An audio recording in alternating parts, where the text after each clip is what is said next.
Tennessee. From the east to the west, we are talking Cowboys everything. And you've just entered the Cowboy Zone. Welcome back, and thank you guys for joining us for another episode of the Cowboy Zone. I'm your host, Marcus Jones, the Bluff City Cowboy, coming to you live from Memphis, Tennessee. And this is Lambo from Cowboys Y'all, coming to you out of Johnson City, Tennessee. All right, guys, thank you for joining. We got a special guest joining us today because, like I always say, in order to know where you're going, you have to know your opponent. So we had to start off the division talk with the 2020 NFC East champion Washington football team. And been a while since I've been able to do that or brag about that. Yeah, friend of the show, very knowledgeable guy, Ryan Cooley with Cooley's Controversial Takes. Thank you for joining us today. Well, thank you guys for having me. All right, guys. So, fan in the funny hat. I don't recognize that name. I don't either. Thank you for joining us on Twitter. C. Burleson, thank you for tuning in. Appreciate it as always. Mendoza, thank you for joining us. Jeff, thank you for rocking with us tonight. What's up, Jeff? What's up, Kerry? Yeah, Kerry, appreciate you joining us as well. Florida Cowboy. Time to talk some football. Every week we get closer and closer to real football, so I'm excited about that. We got Cowboys mini camp this week. We'll probably touch on that next week. But right now, we got to hit on the schedule, and we got to talk about the draft. Last week, I kind of did a breakdown of the Cowboys draft, and I thought, let's go through some of our division rivals. And, of course, like I said before, we got to start at the top with the division champs. So we got our guy Ryan Cooley here who's going to give us some information about all of their draft picks. So, guys, if you have any questions for Ryan about the football team, be sure to put them in the comments. They had a really good draft, in my opinion. I went through it. I'm familiar with a lot of guys. They got some good names. I can kind of see the fits for a lot of them. So hopefully, Ryan, you can kind of fill in the blanks on a few of these guys and kind of tell me how they fit the team. I'll try my best. Yeah, man. Taiwan, thank you for joining us as always. Appreciate that. All right, guys. So let's get into it. But before we start, wherever you're watching that, make sure you like it. Make sure you hit that bell. And if you haven't done so already, make sure you subscribe. I'm Bluff City Cowboys, and my co-host Lambo is at Cowboys Y'all. Yeah. And for you guys watching on Facebook, make sure you share this. Share it to your favorite Cowboys group. We didn't get a chance to really share it like we wanted to. So if you guys have a group that you know they want to get real Cowboys information, make sure you share it and let them know that they can find it here at the Cowboys Zone. All right, I see Jeff's got a question already before we get started. So, Ryan, we see the short-term solution is, I guess, Taylor Heineke and Fitzmagic. I don't think you guys didn't take a quarterback in the draft. So, what's the long-term answer at QB? Well, first question, I guess not going to be able to answer that one because I have no idea.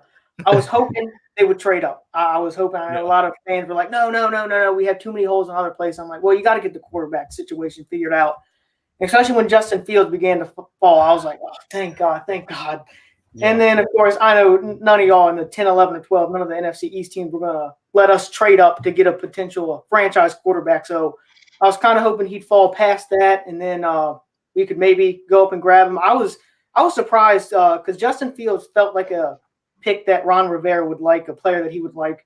Yeah. But, I mean, he said earlier in the draft process, and I was like, this is probably just part throwing people off, that they really weren't, 100% in the draft and a quarterback this year. And I'm like, well, I'm hoping that's a lie, but we'll go and see. And, of course, we didn't take one. I was happy, though, we didn't take one in, like, the third or fourth round. I said, if we're not taking a quarterback in the first round, don't bother wasting a pick in, like, rounds 3 or 4 for, like, Kellen Mond or Davis Mills. I went just build the team up. And then, right now we got Aaron Rodgers is out there, but he seems like his number one destination is Denver. If he leaves, God knows what's going on up there in Green Bay. But I have to imagine the only other thing is the draft next year, which we're going to have to unload all of our picks to trade up because I'm assuming hopefully we'll do better. We're picking in the 20s, but either way, I don't see we're going to be bad enough where we're picking in like the top 5 or anything. So I guess right now the best answer would be go through this season, see what goes on, and then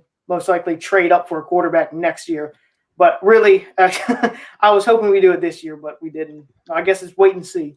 My biggest fear going into the draft that I'd talked to multiple people about leading up to the draft was I had this strange feeling that y'all was going to trade up for Justin Fields, and that was like a nightmare to me because I feel like with the defense y'all have and the receiver weapons that you've picked up, and I was just like, if they can trade up and get Justin Fields, that's going to be scary. So I was extremely happy that didn't happen. Yeah, I was sitting there. I was like, you began to fall, and I was like, okay, we're sitting there like 8, we're sitting there 9. I was waiting for the W to come up on the TV screen, and I'm like, okay, there we go, taking it, but that never happened, of course. Yeah, I don't know if you should get too excited about next year's draft unless something changes. It's going to be slim pickings for a quarterback. Oh, I'm aware. That's Spencer why Rattler is probably going to be. Spencer Rattler will probably be one of the top 3 quarterbacks picked. Yeah, it seems like Rattler and Sam Howell, and then there's 1 or 2 more I think that were Clovis from USC. Mm-hmm. And then it was I think there's one guy from Liberty University. I hear a lot of people talking about it. Willis or Wills or something like that. I haven't looked into him at all, but I've heard. I've heard his name go around. So I guess, but then again, you never know. Like, I mean, it seems like every year now there's some quarterback that bursts on the scene. Like last year, Zach Wilson, no one thought he was going to be a top 3 pick. So I guess for our sake, hopefully a couple quarterbacks do that.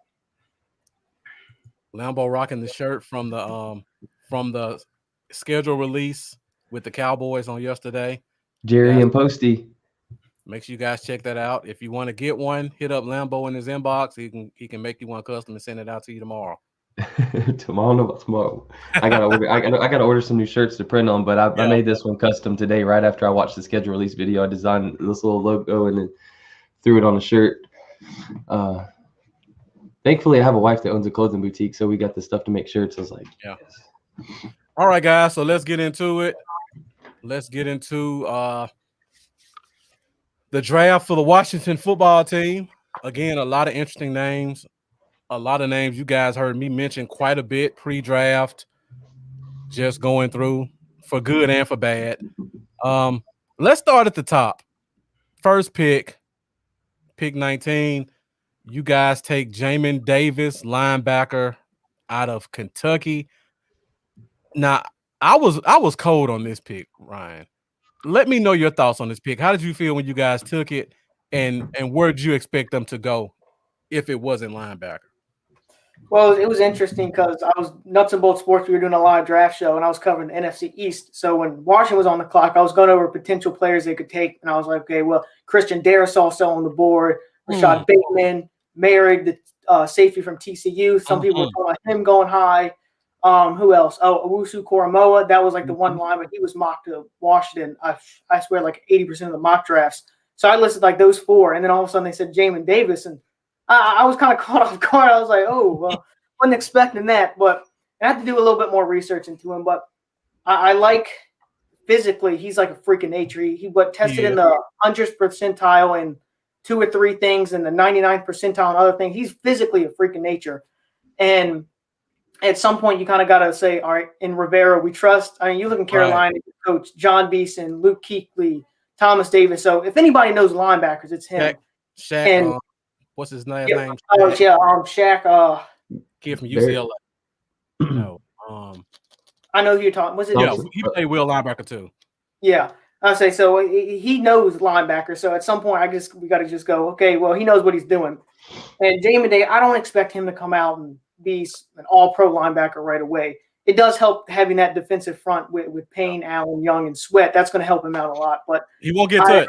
Sure. Yeah, I don't expect him to, first year come out and just kill it.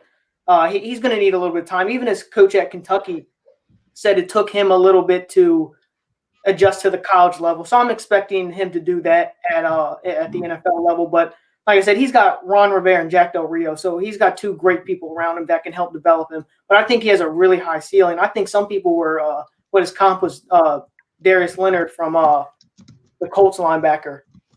So, like I said, physically, he's more than gifted, and I think he has a high ceiling, but it's going to take him a little bit. Yeah. Hey, let me ask you this question. Do you think you guys are transitioning back to a 4-3 defense, or you think you're gonna stick with that 3-4? Well, we're at a 4-3 now. Okay. Yeah. Because See, I didn't know that. I thought you guys we played got 3-4 last year. we got Young and Sweat, and then Payne and Allen in the middle. Yeah, we're at a 4-3 right now. That is a scary 4-3 front line. Oh, I know. Finally, something I can look forward to going into this. So, and when I look at the pick, I can kind of see, kind of like Florida Cowboys said, let the goons loose. I can see you guys with a guy like Jamin Davis. He may not be experienced, but all that athleticism at wheel linebacker, and he knows he won't get touched by a lineman. He can just fly around and do whatever he wants. Yeah, he's at speed. I say you looked at his PFF run defense grade, it was like an 87.5. It was more the coverage where he needed a lot more experience, but his run defending was pretty good. And that's, God knows, that's the one place we really needed, because our run defense, I think, was ranked 15th last year. I think we were first against pass, or top 3 against the pass, but run defense, there was a couple of teams that gave us some trouble. So hopefully he can come in and help that out. And plus, he's going to fill that role that kind of Kevin Pierre-Louis left. I mean, our linebacking core last year was awful anyway, and then we lost Pierre-Louis. So I think he comes in and takes over that role. Hey, Shane Odom, I see your question. After we go through the football team schedule or draft picks, we're going to break down the full Cowboys schedule. And we're going to talk a little bit about the football team schedule with Ryan before he gets out of here too. All right, so let's go to the second round pick. A pick I really like, one of my favorite tackles in the draft. And I know you guys have a need at tackle. So you guys got the super athletic Sam Cosmi out of Texas. So on this pick, what do you think about him, and which tackle position do you think he plays, and do you think he's a day one starter? Yeah, that's interesting, because like the offensive line right now, it's got a lot of depth. We just signed Leno to a 1-year deal. Cornelius Lucas last year, a lot of people know he was really good, especially pass blocking. Yeah, and run blocking, it was a little bit need an upgrade. But as far as pass block, I think he was tied for 10th among all tackles in the NFL with his pass blocking grade. So he was really good. And I said right after the season, I wouldn't have been upset if they gave him like a 1 or 2 year extension that carried him through 2023 or something like that. But I do know they needed a long-term answer. That's why after they got Cosmi, I wasn't really sure why they signed Leno. But Cosmi, I have to imagine it's going to be left tackle, because the Leno and Lucas, they're not under contract after this season. So I'm assuming Cosmi isn't going to play this year, which I'm fine with. I don't think we need to play him this year. But then in 2022, we can plug him in. Like you said, he's athletically – it is really – you look at the first 3 picks, they're like physically really gifted, but they're going to need a little bit of time before they can develop. But I think they have high ceiling. So I was really happy with the Cosmi pick. I didn't really want a tackle in the first round, just because I was like, it's not a huge need, and I didn't want them reaching on somebody. Of course, I didn't know Darisaw was going to be there at 19 either. I don't know how he felt. 24 with the Vikings. They killed that. They traded back and got Darisaw. Or Tevin Jenkins. I don't know how he felt to the second. Yeah. I'd say, but I'm really happy with the Cosmi pick. I think it wasn't a reach at all, and it fills a need, and he has a lot of potential. So I was really happy with that. Yeah. And Dominique, thank you for joining us as always. I know you're going to bring some great comments as well.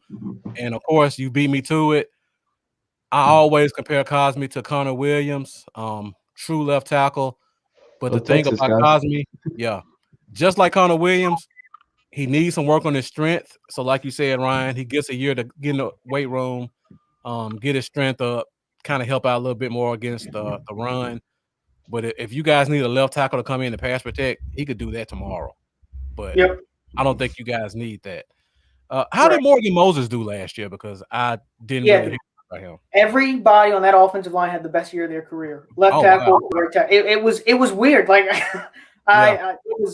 you look, Cornelius Lucas, best year of his career. Wes Schweitzer. I still don't know how to pronounce that man's last name. I'm all with last names, but he came in. He was, I would say, the weakest link of the offensive line, but he was still, serviceable. He held his own. And then Chase Roulier, best year. Brandon Sheriff was always a really, really good guard, but he was. Yeah. I wouldn't have put him up there with. Last year, he really had to step up, even though I don't expect him next year. But as I said, Morgan Moses also he had definitely the best year of his career, which it was kind of frustrating because early in his career he struggled, then he hit a really high point, and then he came back down, and I just assumed that was it. But he came in this year and played really well. Okay. Now let's move on to round 3, where I think the picks start to get even more interesting. Another great pick, in my opinion. There were a lot of corners out there I really liked, but this Benjamin St. Juste kid from Minnesota, tall, physical. I think he's 6'2", 200, probably 4.4 runner. It looks like you guys are trying to get those lone corners like we're trying to do in Dallas, because you signed William Jackson, and I think this guy allows you guys to put Fuller back at his natural slot position. Y'all want to trade him for Nashawn Wright? our third round corner? I'm willing to trade. All right. Gotta throw that out there. Now, St. Juste is not a ball hawk, but if you just want a tall, physical corner to match up and just kind of harass a receiver, I love the pick there. What did you think about him when you saw the pick? I didn't know that much about him until, once you get into like the later rounds, not so much free, but you kind of got to research more about the players, especially this year. I really didn't. I was kind of disappointed in myself. I was really behind as far as like prospects and stuff this year. So but once I looked at St. Juste, he's got like an 80+ inch wingspan. So like you said, physically, he's got it all. He's got it all. And you look at his tackling ability. Except the interceptions. Yeah. And like you said, hopefully that'll kick Fuller back into the slot, which that's where he was thrived in before we traded him for Alex Smith. Yeah. Because he struggled in Kansas City, and the Kansas City didn't put him in the slot. And this year he actually played well at the beginning of the year, but he began to fall off a little bit at the end. So I would love to put him back at the slot. And, I love the signing Williams that we got this year. I think that's an upgrade over Ronald Darby. Yeah, and like I said, if you look at like the first 3 picks, like I said, they're physically gifted, athletic people. So but it's going to take them, I think, a little bit of time to hit their ceiling. But that's okay, because if you look at all the positions, we don't really need them to play right away, maybe other than Jamin Davis. But, that was a first-round pick. But like I said, I was happy with St. Juste. I really was kind of surprised about a corner there. I really thought actually the second, third round pick we took, I thought he was going to be picked there at 74. But I was happy with St. Juste. But yeah, so it looks like the theme is just kind of wait and see on these first 3 guys. They got the talent. You guys are talented enough. You can let them wait. I really expect to see St. Juste getting a lot of playing time this year, because like I said, putting Fuller back at the slot makes a world of difference for your secondary. Yeah, because we had Jimmy Moreland, who was and I say his rookie year in the preseason killed, and everyone's like, "Oh my God, we got with 7th round Jim," and he just hadn't really played up to expectations. So I would love to kick Fuller back into the slot and have St. Juste out there and Williams and that. So I really like the pick. It was smart. And like I said, it's gonna. I don't think it's gonna be they're hitting their ceiling right away, but that's okay. Like I said, the defensive coaching we have, I feel more than confident in them being able to get close to hopefully their ceiling. Right. And like Dominique said, this is I mentioned it before, the lone corner, Seattle type corner, kind of get in your face, travel down the field. He's not going to create a lot of turnovers, but he's going to use his length to stay with the guy. And Jeff says Jimmy Moreland was barbecue chicken. Definitely. Goat King, thank you for joining us. I don't know who you're watching from, but make sure you subscribe. I'm Bluff City Cowboy. My co-host is Cowboys, y'all. Let's go to the next 3rd round pick, because this one, like you said, I thought this was a top 60 guy, and you guys got him at 82. The super explosive Deomi Brown out of North Carolina, and I think he's going to be a great complement to what you guys have opposite him with your number 1 wide receiver. So Deomi Brown, I know you guys just signed, I believe, Curtis Samuel. Yep. From Carolina. I think Brown is a more explosive version of him. What do you think about that? I think Daniel Jeremiah compared him actually to Terry McLaurin coming out, which is kind of ironic. But he's primarily. I was happy with this pick because obviously you know the talent, what he can do. Mhm. But he's going to be on the outside. He didn't really play much in the slot, so I'm hoping we have Terry McLaurin on the outside, Brown on the outside, and then we can kick Curtis Samuel into the slot because that's where he thrived in last year with Carolina. Mhm. Because when Rivera and Turner were in Carolina, they used him, Curtis Samuel, on the outside a lot. His grade wasn't great, and his production wasn't out of this world. But when they kicked him, I guess Joe Brady kicked him in the slot this year. He was really, really good. And before we picked Brown, it looked like they were going to use Samuel on the outside again. But hopefully Brown can come out and play well right away. We can kick him into the slot, and then I'm more than happy with that receiving core. What went from like a big weakness last year, I think could be a strength this year. Mm-hmm. Like I love Brown. Like he runs 2 routes, go and post. That's all he had. But he's gonna hit at least one of them every game. That's just how dynamic he is. Now, you guys also signed Adam Humphries, I believe. Yeah, I think that was because I think Ryan Fitzpatrick wanted him. They were together in Tampa, so I think that was Ryan Fitzpatrick kind of going for him. But it's going to be interesting to see how much playing time he gets. I think he's a good receiver. Obviously not a number 1 or 2, but in the slot. But after the Brown pick, I have to imagine his play time's a little less than what I expected initially. So this time last year, we talked about you guys draft, and we talked about a guy that Lambo and I both like, Antonio Gandy Golden.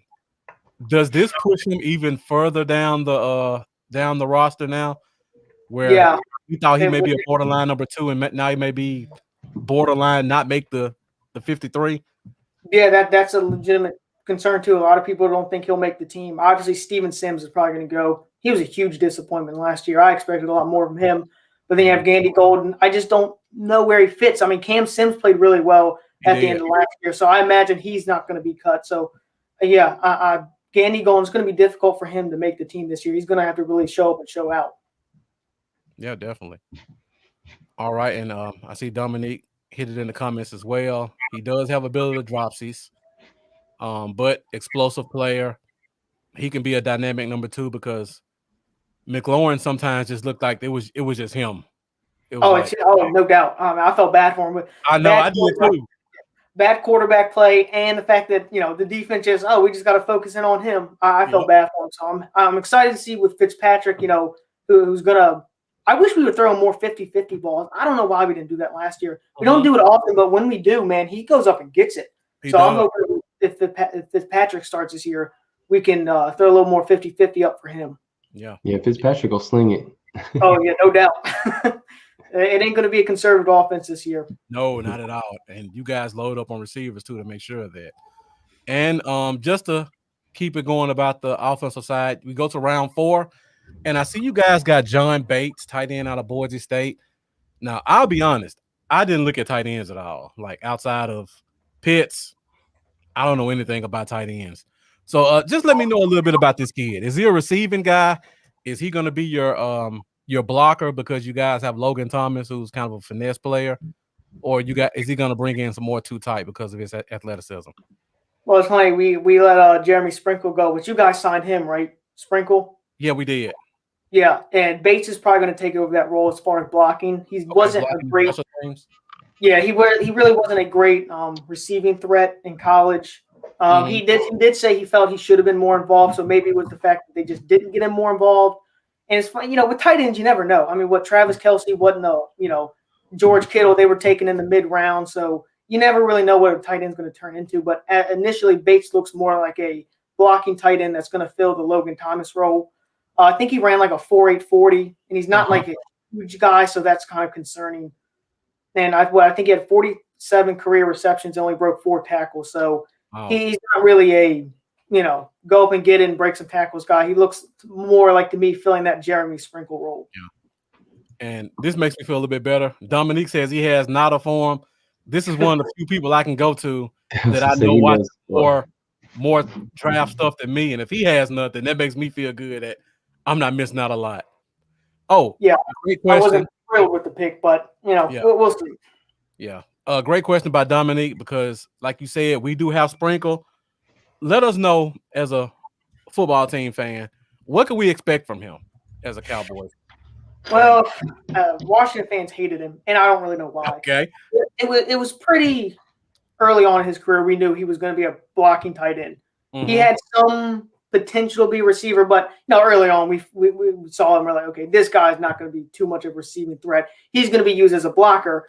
But the hatred kind of came from the lack of depth we had and injuries, where Sprinkle was all of a sudden thrown in that tight end one role, and he had problem with drops, wasn't great at getting open. So people were like, "Oh, this guy sucks," and I'm like, "Well, you got to realize that's not what he does. He's a blocking tight end." So I didn't really understand why so many people hated him.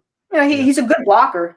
So I really. People were like, "Oh, I'm so glad the Cowboys signed." I'm like, "Well, they're probably not going to use him as much of a receiver." So I really didn't get the hatred towards Jeremy Sprinkle. Yeah. We lost Blake Bell. He's the replacement for him, plain and simple. Yep. All right, so guys, we're 26 minutes. Be sure to stick with us because in a few minutes we're going to talk about the Cowboys schedule. So make sure you keep those questions going for that segment. And also, if you have questions for Ryan about the football team, let us know those as well. So now we're at pick 5. We're going through these pretty quickly. The next pick, I know a lot of Cowboys fans probably were throwing shoes and cups at the screen because we all wanted safety. And you guys, in my opinion, got one of my top 8 safeties in Forrest. Derek Forrest, Cincinnati. What are your thoughts on him? Well, I can say what you got to look into him after we drafted. I didn't know too much about the safeties outside of like Merrick and stuff like that, but I know PFF didn't have him high at all. They had him as like their 217th ranked prospect. They had him as like a 7th round pick. So it's going to be. They had to bring in some competition for Jeremy Reeves. I know we're. The Dolphin safety McCann, whatever, he visited, but we haven't signed him yet. But they had to bring in some competition, and I like Forrest as 5th round pick. He's going to come in on special teams, which is good. He's going to be a beast on special teams. Yeah, I saw some of that, and I was like, okay, at least we know we got a little. I felt more reassured after I saw some of his special teams ability. But as far as playing on defense, I really like what Jeremy Reeves did last year. So I'm not sure how much Forrest is going to play there. But like I said, PFF really wasn't high on him. Like I said, I think it was like their 217th ranked prospect. So I do think it was a little bit of an overdraft, but I think you probably know a little bit more about Forrest because when we drafted him, I was like, who's this guy? This is one of those players where, and I see I got my draft heads Mendoza and Dominique in the comments talking about him as well. This is one of those guys you don't trust PFF. Like, this is a guy you have to watch him play. This guy knows the game of football. He's a 4.4 runner. He doesn't always show it on the field, but when he does, you can see it. He's a leader. He's going to be an alpha in your locker room. Yeah, I did see that he was a lot of teammates loved him, great leader. So really that's where Rivera. That's one of the reasons Jamin Davis went, I think, kind of early with them because he said the culture and his mindset and his work ethic. That's why he liked Davis. So that's I'm sure why Forrest was picked in the 5th round for them because they like that leadership and he fits the culture in which Rivera's implemented. And I see we got Professor O in the building, Matt Owen. Thank you for tuning in with us for a few minutes. I see we're at pick round 5 right now. He was Hound St. Juiced as well. Just like, again, these are like real draft heads that are commenting. And for them to come in and talk about you guys picks is letting you know, like, you guys really hit on a lot of them. It does make me feel a little bit better. Now, one thing about Forrest I didn't get to say, he will knock somebody's head off. And I saw his tackle, because he was free safety, and that's probably where it's going to be at for Washington. But he was really I think his tackling grade was like an 80 or 82, which is really high. Yes, he's not missing tackles. Yeah, no, I saw that, and I was like, okay, that's nice because especially with like supporting in the run, we needed that badly. Yeah, and he can play free or strong. Yeah, that's why I was looking at tackle. I was like, well, he could kind of play strong too. With like when I was looking, I was like, he kind of looks like he could play strong and not free. But yeah, I feel a little bit more reassured now. Yeah, he played free because the other corner, the safety, and James Wiggins was kind of in and out with injuries. He's probably more of a natural strong, but he can play free as well. And I think that was one of the reasons his grade was so low because he kind of got thrown into that free spot. Yeah. But Troy Apke got to be on alert. He. You might as well just throw him in the trash right now. That man's not coming back.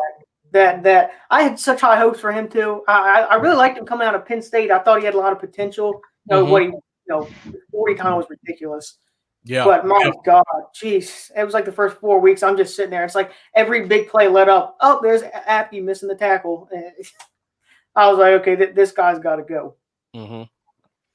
Forrest is worth it just for special teams ability. Like he's going to be on every special teams you guys have, and he's going to be the one probably screaming at people. He's a maniac on the field. I love him. All right, so we go to round 6, and you guys took a long snapper out of Michigan. Again, I have absolutely nothing on this guy. Did you guys do a long snapper or something? Yeah. To draft the guy in the 6th round? Yeah, we traded up for a long snapper. Yeah. Yeah. Yeah, that was. I mean, the only thing I can give you on that, apparently he was on 4% of his snaps, and I'll be honest, I have no idea if that's good or not. Yeah, I have no idea. I just saw PFF put out, he was accurate on 84, and I'm like, well, is that good or bad? Right. I definitely was, because at that point I wasn't at a TV, so I saw my phone when the pick came in. I'm like, long snapper. I love the last name. People love his last name. Yeah, the Cheese Man. That's what everyone's calling him. The Cheese Man. So I guess maybe he can sell some jerseys. I guess if like that last name. But I can't give you. But I don't know anything about long snappers, what to look for. So I mean, we did lose Nick Sonnenberg, so we needed a replacement. But I really wasn't sure that they were going to draft a guy. I figured, after the draft was over, maybe sign free agent, but the fact that we traded up for one, is his position just pure long snap, or is he like a converted tight end or something? Do you know? I mean, I think all he did was long snap. I think that's all he did was at Michigan. Well, as a 6th rounder, he better be getting some playing time. He better be your guy's long snapper for the next 20 years. Yeah, I know. I still can't believe that. All right, so we go to round 7. Last 3 guys. The first 2 we're going to talk about are like polar opposites of each other. I'm very familiar with both of them. We start off first with William Bradley King, defensive end out of Baylor. He kind of got on my radar at the Senior Bowl. He's not giving you anything in pass rush, but he's a stocky kid and he can hold up very well against the run. So if you guys are going to that 4-3, like you said, he's going to be a really good base end to kind of help in the run. Yeah, and like I said, that's really what we needed too. And plus we needed depth because outside of Young and Sweat, we really didn't have too many people that could add some depth. And I like as you said, against the run, that's something we really needed. That's where we struggled. And so I do like that pick. It's like, once you get in the 7th round, you're just hoping for people to be good. So I did like that pickup, especially for, it helps with the depth and it helps with the need for the improving against the run. Yeah. And Dominique, again, another draft head, said it was one of the best 7th round selections. He said he watched every game at Baylor. Nice to see what he has. Now, Dominique, let me know in the comments because I believe he transferred from like some D2 school. Let me know if I'm right on that, if it's the same guy I'm thinking about. Because I think he only has 1 year at D1, and he kind of got on my radar mid-season. Then I watched him at the Senior Bowl, but he's a strong kid. I think he's going to make the team just off of being able to kind of do the dirty work. Temple, okay, thank you. He's a Temple grad transfer. Cole DeBoer, thank you for joining us. William Coulter, I see you tuned in as well. Thank you for rocking with us. And we get down to the last 2 picks. Round 7, another pick I loved. Opposite of Bradley. Shaka Tony, super athletic, a little bit undersized, definitely needs to work on his strength. Do you have anything else on Shaka Tony, Ryan? Yeah, the undersized, that's probably why he fell. But and like you said, he's going to have to get a little bit stronger. But I do like the potential that he has, and like I said, it helps with the depth. We needed depth, so I was like, that's why I was happy with the back-to-back edge rushers because we needed that depth there. But Yeah, Tony, just got to get a little bit stronger. Hopefully he can turn out to be come in for Young or Sweat, on passing down and stuff like that. But, well, we'll see. Like I said, but these defensive players, I'm probably a little bit higher than some people because of I trust Rivera and Del Rio to kind of coach them up and see what they can do. Who are the backups at end right now?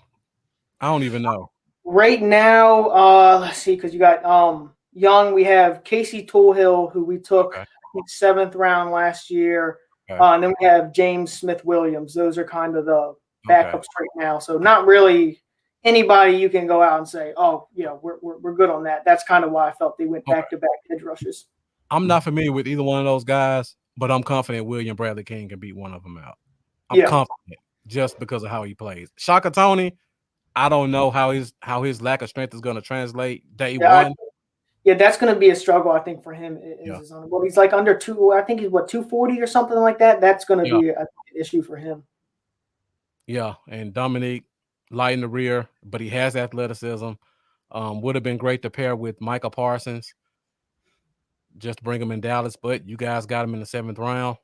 Yeah, I saw Michael Parsons. Well, I think he tweeted out what in the world? How's he still on the board? He did. I saw that too. I'm not upset with our 7th round picks though. We'll talk about that in a minute. All right, guys, we're getting down to the last pick, and then we're gonna let Ryan get out of here in about 5 to 10 more minutes.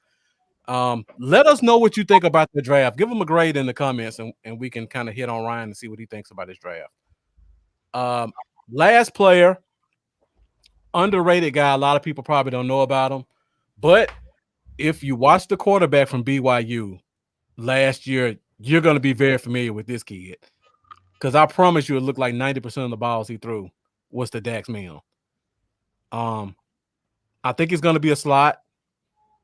Not really athletic. He has Venus flytrap hands. Yeah. What do you think about Dax Milne? I love the pick, especially when I look more into it. He had the 90 grade from PFF. They actually had him as like a 3rd to 4th round pick. So I was like, anytime you get a potential 3rd to 4th round pick in the 7th round, is good. But a great route runner. He loved the stutter step too on like those vertical routes. He loved confusing those corners, not knowing which direction he was going to go in. Like you said, strong hands and wasn't afraid to get physical. So I was thrilled with that pick. So, I mean, it wasn't like this 2nd pick left in the draft or something like that. So I was. Anytime you get somebody like of that magnitude there, I give that an A+. I was thrilled with that. Once I looked more into him, I'm like, God, that was a steal. Yeah, that was a steal. Excited. Like you said about Gandy Golden, he could be that's another receiver in that room that could force Gandy Golden out and Steven Sims. So, but I really like that pick. I thought that was a home run. Yeah, you pretty much said it all right there. I think he is a slightly less athletic Cooper Kupp. Slightly. Yeah, that's fair. I think PFF had him. They said his comparison. I think it was like Brian Hartline or something like that. I think that's what they had. Ohio State Buckeye, right? Mm-hmm. I don't see that one. Cooper Kupp is a big slot, and I think Dax Milne's like 6'2". I think Hartline was a little bit smaller than that. Mm-hmm. I don't remember. I have to go back and look at Heartline, but because when I watch Dax Milne play, I see Cooper Kupp. Yeah. I was thrilled with that, especially after we drafted. I looked more into him. I'm like, oh man, this guy's good. I mean, you look at Zach Wilson burst on the scene. Right. Big reason for that is Dax. So I was more than happy with that selection. Yeah, I watched almost every game they played because everybody talked about Zach Wilson. I wanted to see what the hype was about. Mm-hmm. I don't know what happened with Zach Wilson and Dax Milne in 2019 because they were completely irrelevant. And then this year, both of them just blew up. Yeah, I think Milne's PFF grade was like 58 in 2019. Then it was 90 this year. I've never seen a jump like that. That's ridiculous. But I think Zach Wilson, didn't he have injuries in 2019? Probably. I think that probably hurt, Milne too a little bit. But yeah, they both burst onto the scene. Yeah, looking at what you guys have done in free agency and looking at the draft, I hope Gandy Golden's good on special teams because he's going to be hard to get these guys out. Oh yeah, that sucks because I really like Gandy Golden. I loved him coming out of Liberty, but he had dealing with injuries up pretty much the whole season. And when he did get some playing time, he didn't really impress. Which I kind of expected, he played at Liberty. You're going to have to take a little bit to adjust to the NFL level, but still, you don't have a lot of time in the NFL. You better show up and show out real quick. All right, Ryan. So before we get you out of here, I see a couple of guys in the comments. And guys, if you're still with us and you haven't done so already, make sure you share this because in the next 5 minutes, we're going to talk about the Cowboys schedule, and we're going to break that down with Lambo and you guys as well.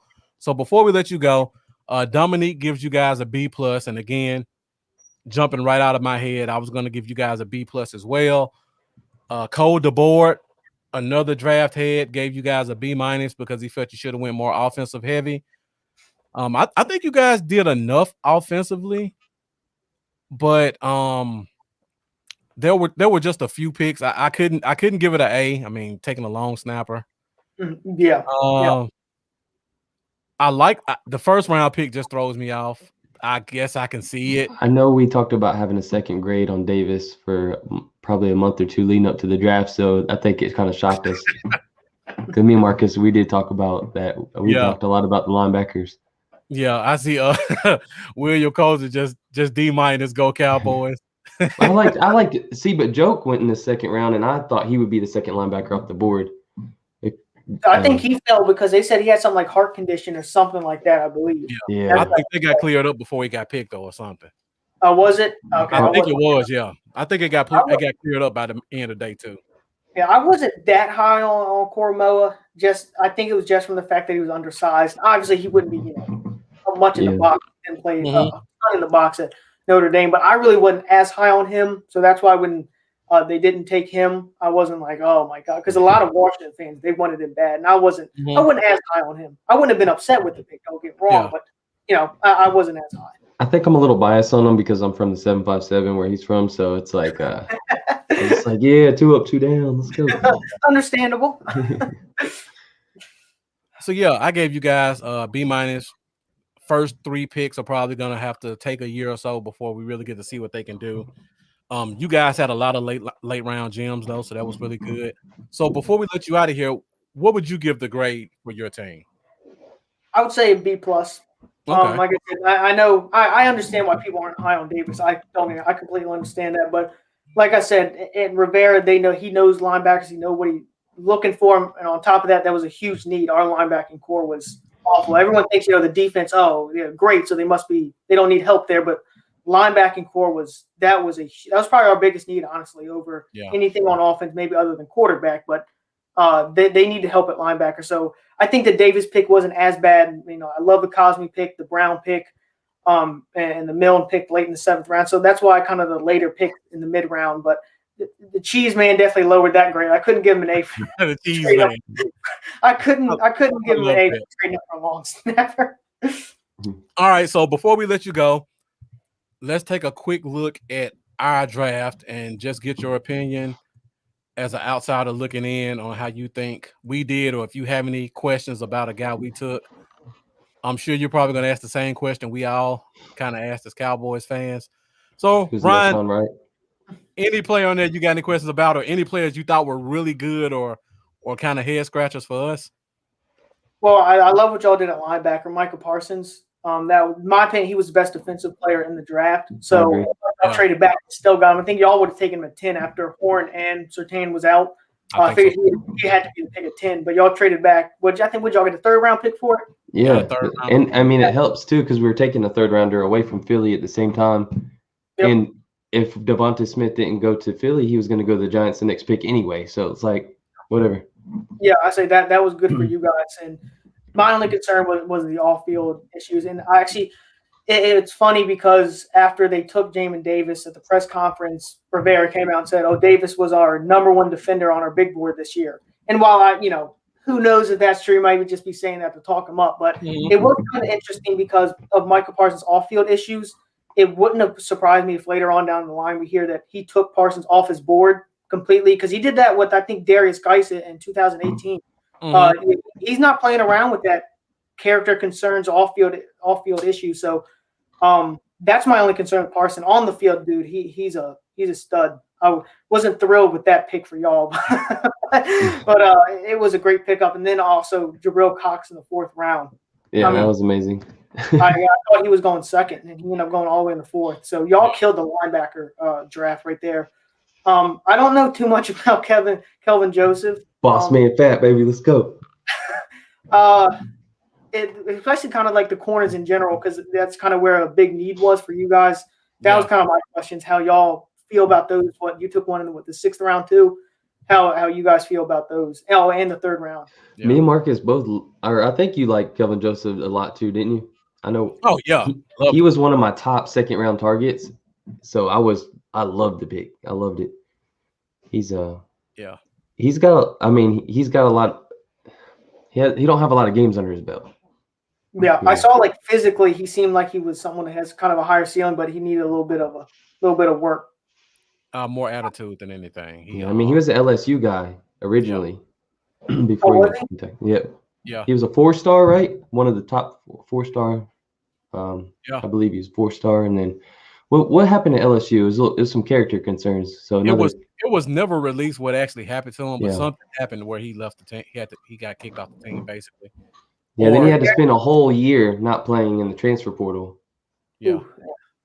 Then he got 5 interceptions in like 9 games, or 4 interceptions in 9 games, and super talented, just not a lot of games under his belt.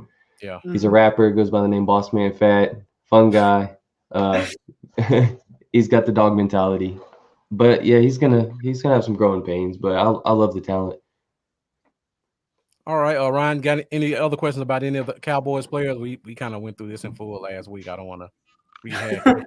I mean, how do you to kind of, I guess, a little bit of draft. How do you think the defense is going to do next year? Because I know that was a huge pain for y'all last year. How much do you guys think you improved? Is it still like a huge concern for y'all? Get out of here, Charlie. I hated the Nashawn Wright pick. Yo, I was hoping you to ask about Nashawn Wright because it was kind of funny because I was thinking, well, I wanted Elijah Molden there or Melifonwu. Or any. But Jabril Cox was another guy that I was just like, why have we passed on him with all 3 third-round picks? And we got him. So what I tell myself is, okay, we took Jabril Cox in 99. We took Nashawn Wright after. I just tell them that in my head. It makes me feel better. Yeah. To be honest, Ryan, I don't know where the defense is headed, honestly. We see what they're doing in terms of what they're drafting. Everybody we're taking is a long arm guy. Like, we don't have a single guy probably on our defensive line right now whose wingspan isn't close to 7 feet. Everybody's 34 inches. The 3rd-round corner, Nashawn Wright, and then Israel Mukwamo, they were both the 2 tallest corners in the draft. Yeah. 6'4", both of those guys. So it's like. So our coaches are definitely going for length. And Dan Quinn did say we're going to run more base 3-4, which I don't know how that's going to work with the undersized guys we have, but we'll see. So I think it remains to be seen. I personally think we're going to ask a lot of our linebackers against the run. And I think we're going to play a lot of big nickel where we use these tall corners on the inside instead of outside and just do a lot of press and bail with the small athletic corners and let the big guys kind of take up space inside and help against the run. I think it's going to be a collaborative effort to try to solve our run defense issues.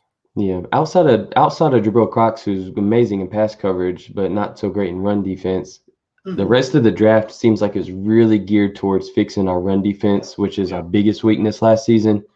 I believe we were like in the bottom 3 in the league. And Odigizua and Golston are really going to provide a lot towards run support, and of course Parsons as well. And we'll see about Bohanna. Hopefully, we finally got us a big nasty. See if he makes an impact or even makes the roster. But Simi Fehoko, I really love, by the way. 6'4", 222, fast guy. He was a good pick in the 5th. That's a big boy for a receiver. Good God. Yeah, he's going to take somebody's spot. I think he's going to make the team. I do think Simi's going to make the team. Yeah. He's impressive. All right, so we got a couple more comments, and we'll let you get out here, Ryan. Cole DeBoer says he loves the culture change in Washington Riverboat Run. Just says that's a great coach. I don't want them to have a great coach. Hey, it's about damn time we did. We something wrong up, man. And then Charlie Moffitt says he thinks our team is going to be a 3-4 look with 4-3 principles. I agree as well. I think we're going to run more of a 3-4 under, which is basically the same thing, except sometimes D-Law be standing up, sometimes it'd be hand in the dirt. Randy Gregory would be nice to see standing up more often. So we got one more question for you, Ryan, before we let you go. Shane Odom asked, do you think Fitzpatrick makes it to us this season? And before you answer that question, because we were talking about the schedule before we started, and guys, we're about to go into Cowboys schedule talk, so stick with us for another few minutes.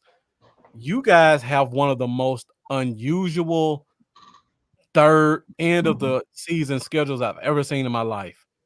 You guys' last 5 games in a row are all against division rivals. I think it's Cowboys, Eagles, Giants, if I'm not mistaken. The NFL wants to create drama is what that is. That is ridiculous. We only play the Giants for the first, 3/4 of the year. That's the only division game we have. That's you guys play the Giants like week 3, and then you don't play another division rival until like week 2. It's a Thursday night game, so it's an early week 2 game, and then we got to wait all the way till then to play the opponent again. I don't know. It's like they've forgotten. We're like, oh, crap. We got to put these in. We got to make sure they play that division, all right? Yeah. I've never seen anything like that. I don't know if that happens with different teams, but 5. That's bro. It could be a blessing in disguise. I've never seen that before. It could be a blessing in disguise. You could have a rough start to the season. You never know, maybe some injuries and things, and then you get rolling towards the end of the year, and you get a chance to kind of fix things against the division rivals and get back on track. Yeah, especially offensively, since there's a lot of different people in there now. I think that could work out well. Hopefully, we maybe get our offensive struggles early on. We can get it fixed later in the season.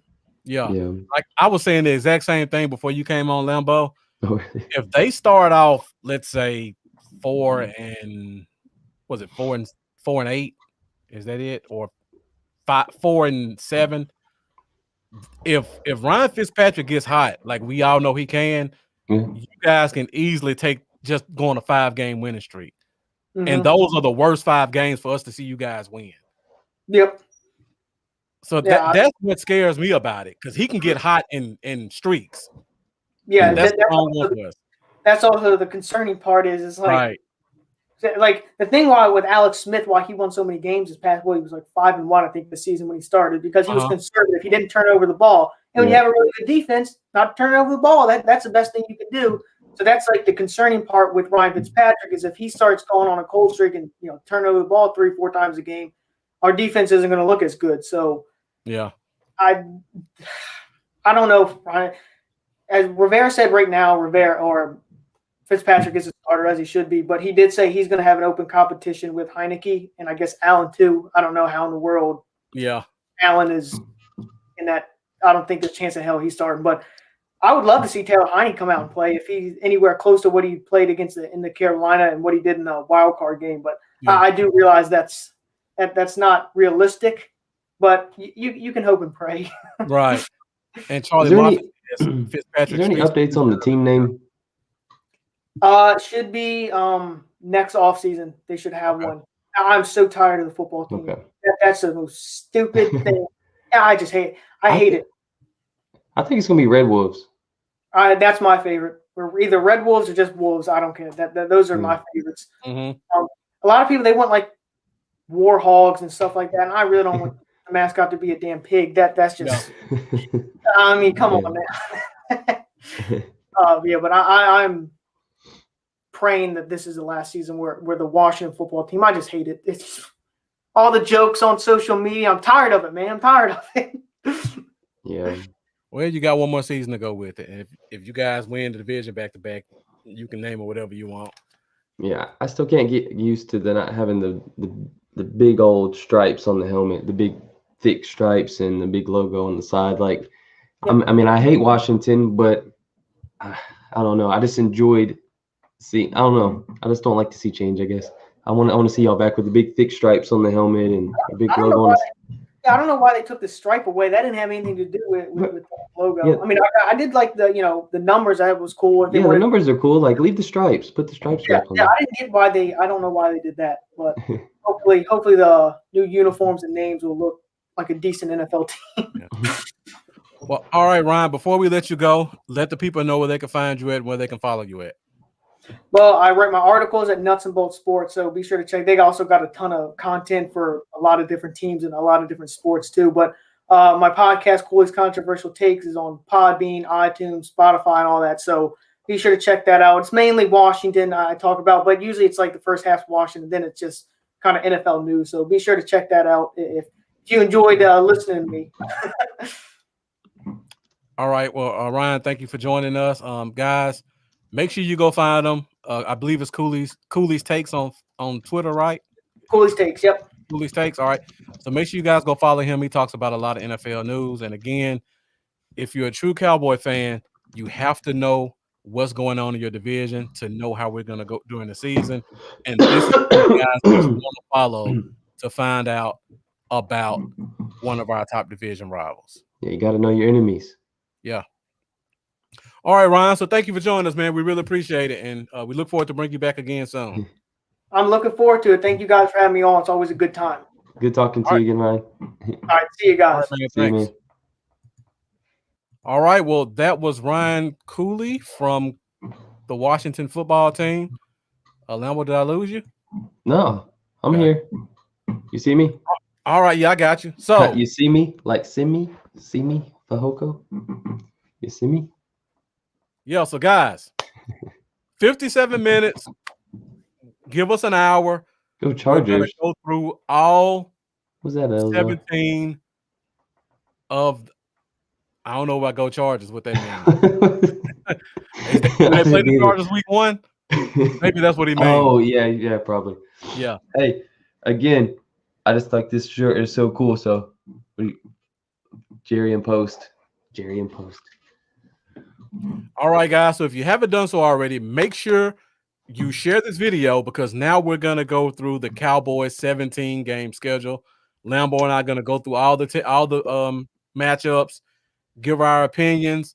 Lambo, do you want to do win-loss, or you just want to kind of talk about the games? We can. Okay. Yeah, we can. I know it is a little early, but because we don't know how. We really don't. Yeah. Yeah, everything's gonna lay out, but it'd still be fun to go ahead. It's good. What's really weird is I got to get used to that extra game. And, Right. like, it's throwing my head off. Yeah, we can though. That'd be cool. All right, guys. All of you guys that are still with us, thank you for rocking with us. We like to talk about division rivals just because we like to make sure everybody's informed on what's going on in our division. But now we're going to talk nothing but Cowboys. We're going to get into the schedule. Lambo and I are going to give our opinion on all these teams we play. You see, we got all the teams we play kind of lined up at the bottom of the screen. So normally when we talk about schedules, when it's a 16-game season, we have to talk about it in quarters: first quarter, second quarter, third quarter, fourth quarter. But now that we're doing 18 games, I think it makes more sense to do it in thirds. So, Lambo, let's go ahead and check out this year's schedule. And Charlie, thank you for sharing it to your page. We appreciate your support as always. I'll be sure to watch to see what you guys say about the schedule. Yeah, thank you, Mendoza. We always love talking about division. And I see we got a lot of guys already giving their predictions. Lamar, thank you for joining us. I see you say 11-6. Cole saying 14-3. So also let me know which games you guys think we're gonna possibly lose as well. Before we go into the full schedule, Lambo, last year we both kind of talked about and we thought the Cardinals would be one of those games where people think we're gonna win, but we both like the team and we think that's gonna kind of upset us. Yeah. Is there a possible upset team on the schedule this year that kind of scares you?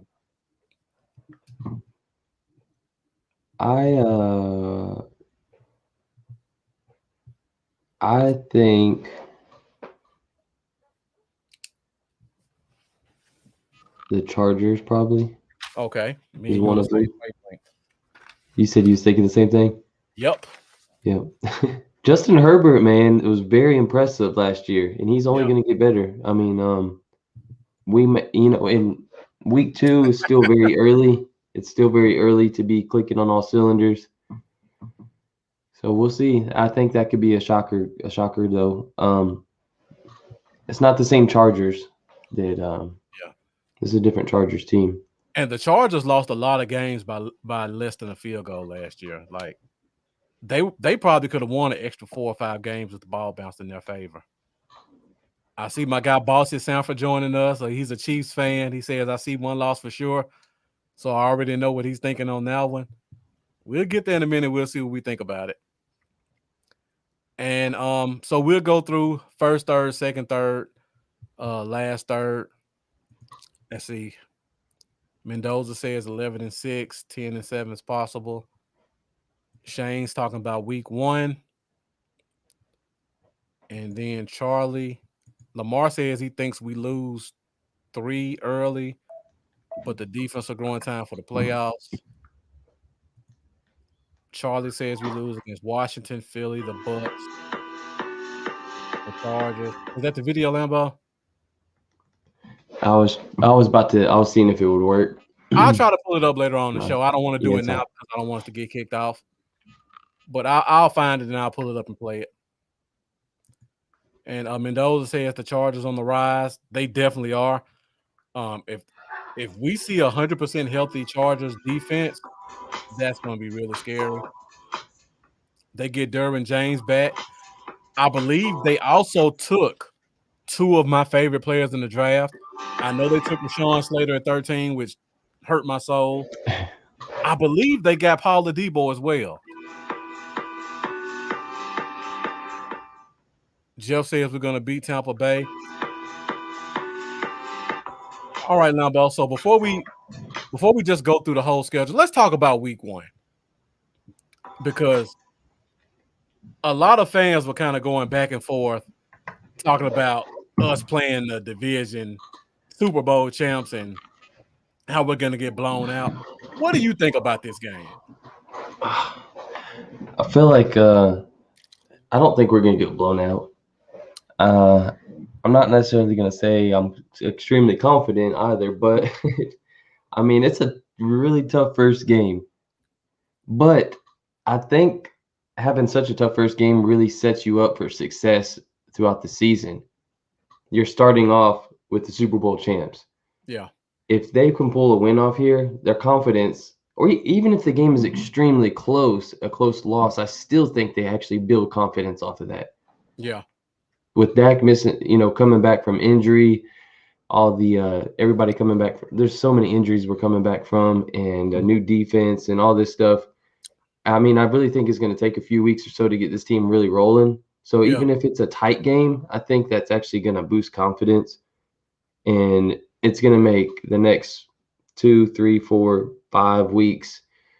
I don't know. It's really going to set us up for success, I think, if we come away with a close game in this first week. But I think Brady's got to, like someone said earlier, it's got to be the year he's hitting the wall. I mean, this is not humanly possible to keep this pace up. Mm-hmm. I think this could be the year he comes out and we're like, okay, there's the age showing up. Mm-hmm. And I'm hoping Michael Parsons gets his first sack against Tom Brady. That'd be sweet. He might break him. Let me say this. And you guys know I'm usually a pretty even keel guy when it comes and objective. I don't see us losing to Tampa Bay. I look at their team and I feel like most of the fans who look at their team, they only look at what they saw in the Super Bowl. And that was fool's gold to me.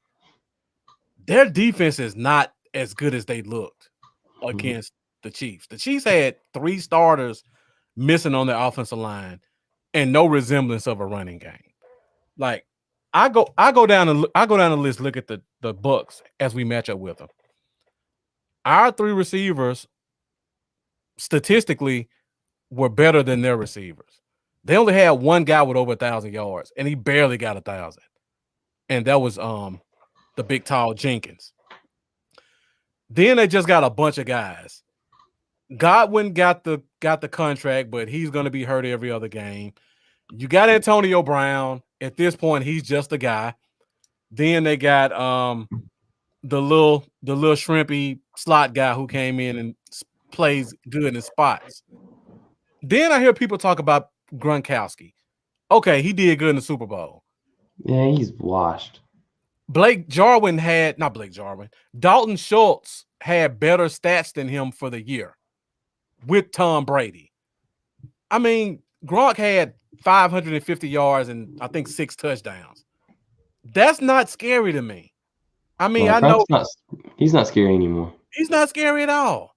And then they talk about, okay, they got the backup, the big tight end everybody wanted that was a first round pick. Scotty Miller. He didn't do anything all season. I look at their running backs. Okay, they got Fournette. Fournette had maybe one good game all. Other kid, Ronald Jones. Okay, he may have had 2 or 3 good games. Neither guy had more than 800 yards rushing. And that's what we're afraid of? We're afraid of 2 guys who didn't get 800 yards each. We're afraid of a team who only had 1 receiver with over 1,000 yards, and he barely got 1,000. Yeah. We're afraid of 35-year-old Rob Gronkowski. And then we go to the defensive side of the ball. Okay, they got Sue. I make a lot of plays. Yeah, right now I'm at Mike linebacker, and looking at the playbook. Oh, I thought that was coming from me. My fault. So yeah, we go to their defense. Okay, they got Sue. Sue's a good player. He's not a game changer. We got Zach Martin. We cancel that out. They got these 2 defensive ends. Jason Pierre-Paul, he was non-existent until the Super Bowl. And then you go to the other kid, Shaq Barrett. Good games on and off. Their corners are trash. I'm just going to put it out there. Their corners lost them the 5 games that they lost. Their 5 corners lost them the game that they lost. Their safeties are good. I give them that. Our receivers versus their corners, we can take advantage of them.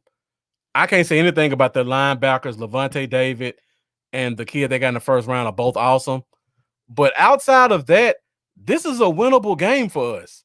And I don't see why people are getting afraid of the bling. And on top of that, they may have a Super Bowl hangover because they got a lot of guys who I think are going to take their foot off the gas because they got that 1 ring and start kind of smelling their own stuff. And C. Burleson, you talk about Jalen Darton. I was just about to say he's probably going to be a non-factor this game because Tom Brady is not really a deep ball thrower, and all the guys that they have on the team are going to kind of be in front of them.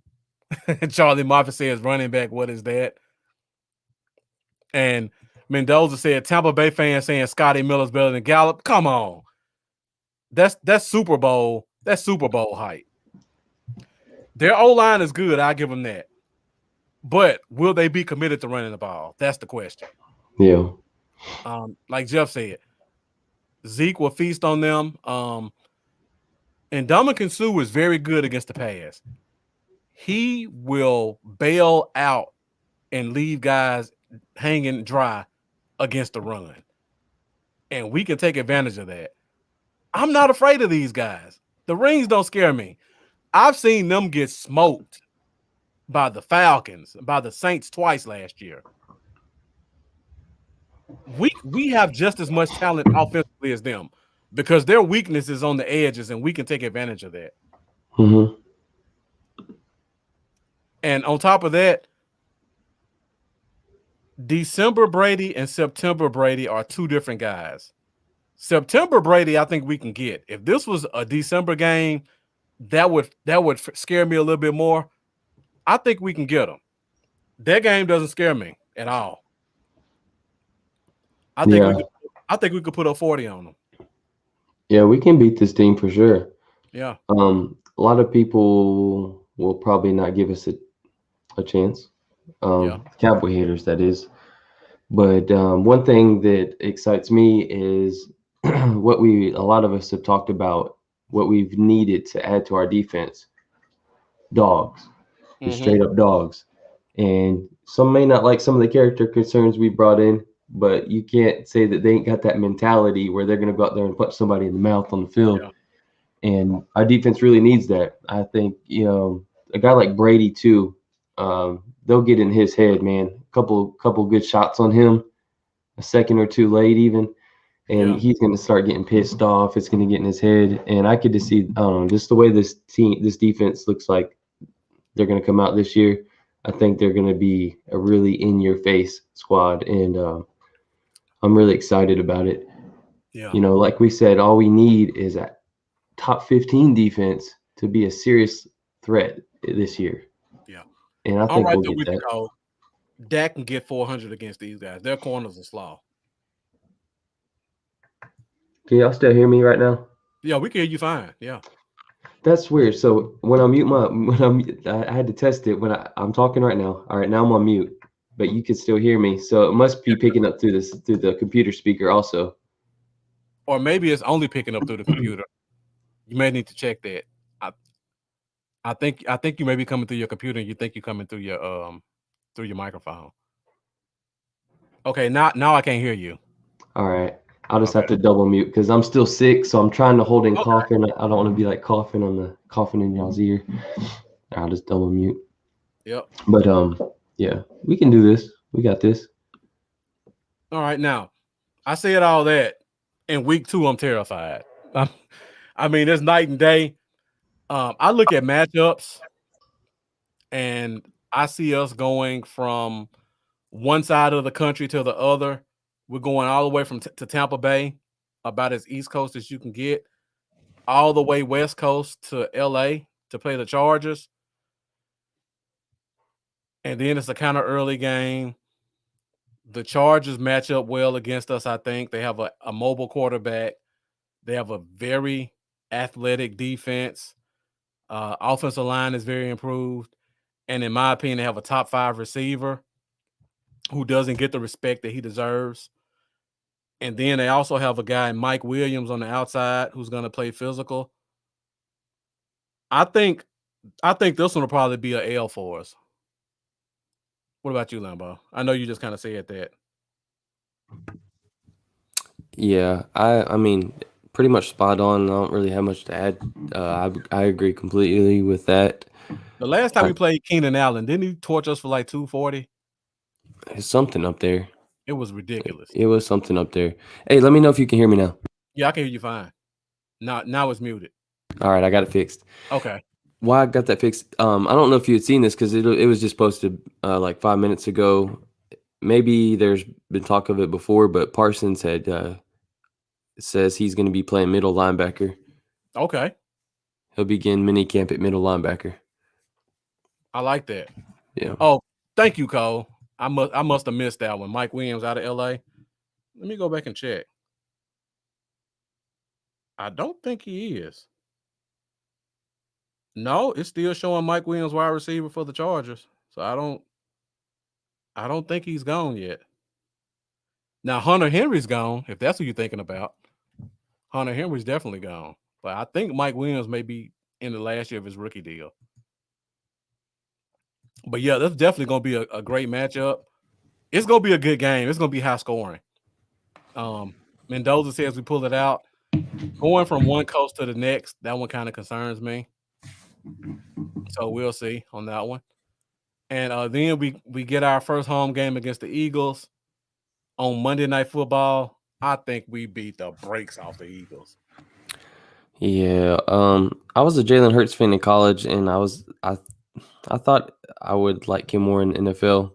Maybe it's because he's with Philly now, but I think he's gonna suck in the NFL. So I ain't too worried. Yeah. I wasn't really impressed with him last year either, and I really don't think. I mean, they're.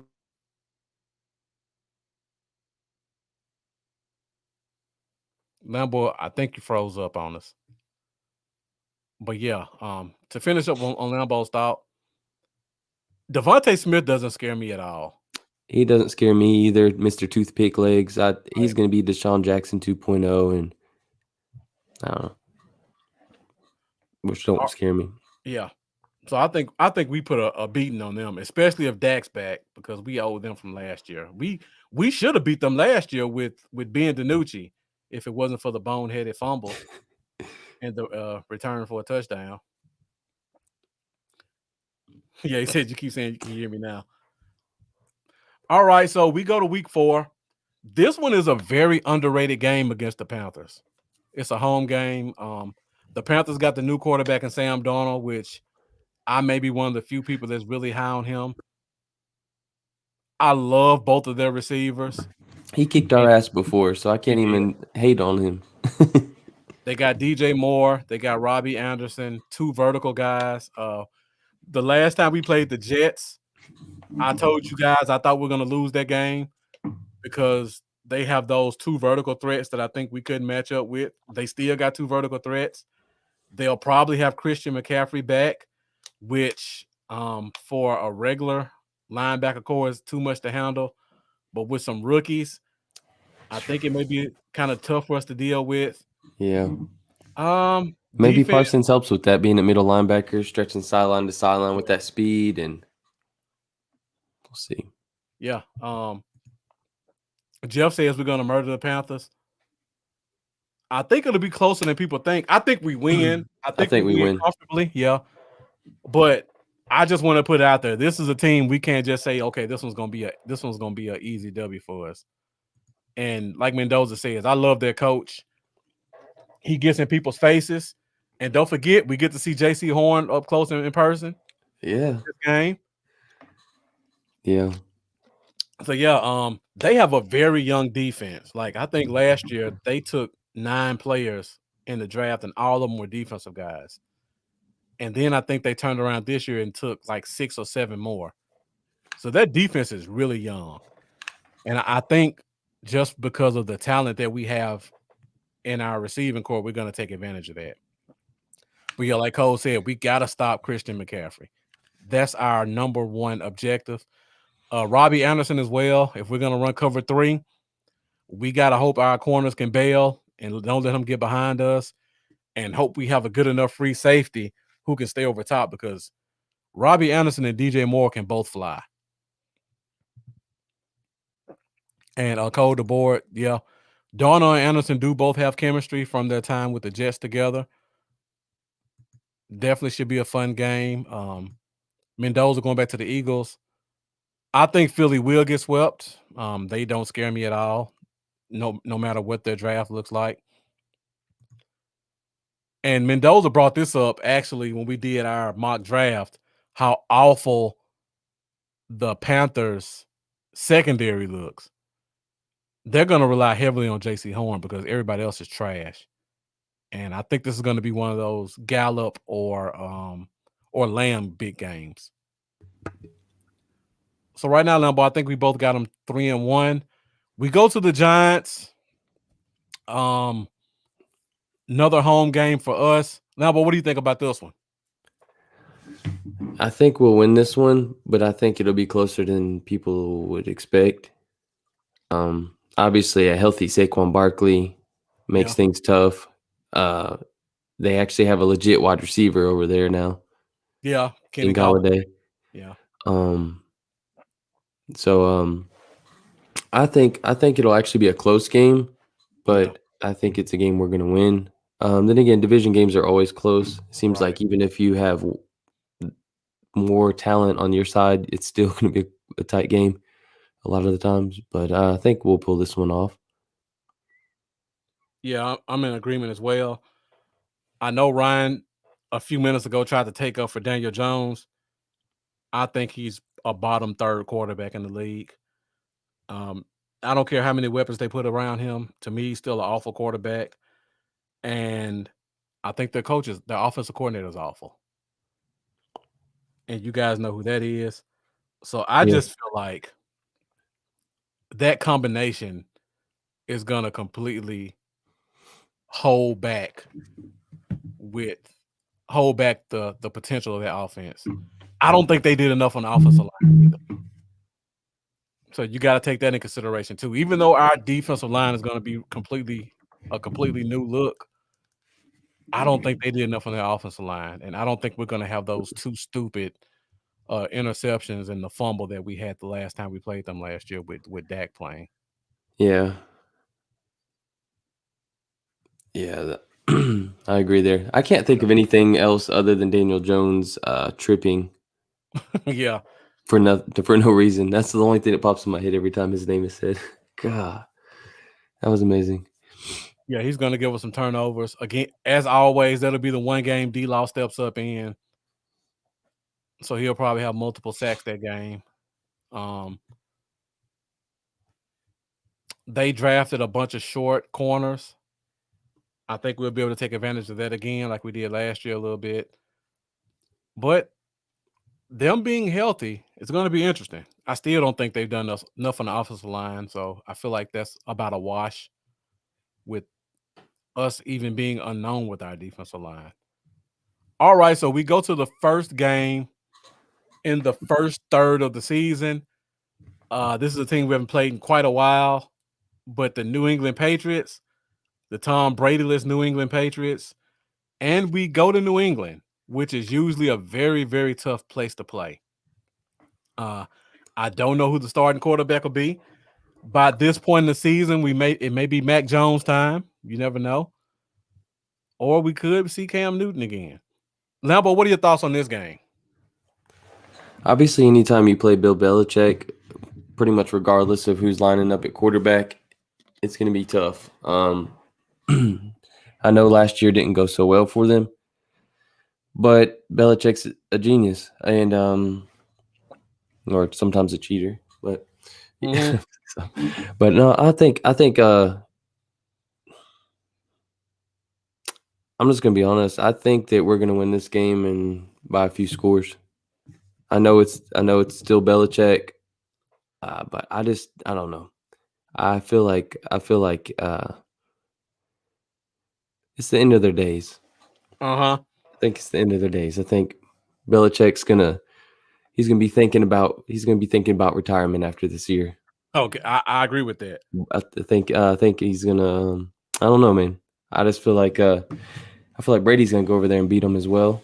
Yeah, and they play the Bucks the week before they play us. Yeah. So that was gonna be interesting. Yeah, Newton don't scare me either, Elzar. Yeah. Not at all. Actually, I hope he's the quarterback, to be honest. Yeah, if you guys are still with us, keep the comments coming in. Let us know what you think about who you think we're gonna win or lose against as we go through the list. Interesting stat by Mendoza. We haven't beaten New England since '96. That is crazy to think about. And if there's any chance of us to get them, I think it's this year. If we're healthy. And like you said, no matter who the quarterback is, I don't even know who their weapons are offensively. So they have a lot of work to do to even put together a competent offense, in my opinion. We actually should have got them the last time we played them if it wasn't for that rain. All right, so I think Lambo and I both have the Cowboys 5-1 going through the first third of the season. So we start off the middle third with our first bye week. And then we come back on Sunday Night Football with the Minnesota Vikings. Sunday Night Football at Minnesota. The last time we played them, it was a very competitive, close game. We ended up losing it on the last drive. Got down to about the 30-yard line, and we just couldn't pull it through. And now I think it's some payback coming. They made a lot of moves offensively. They made some moves defensively. It's a completely different team than what we saw 2 years ago, but still a talented team nonetheless.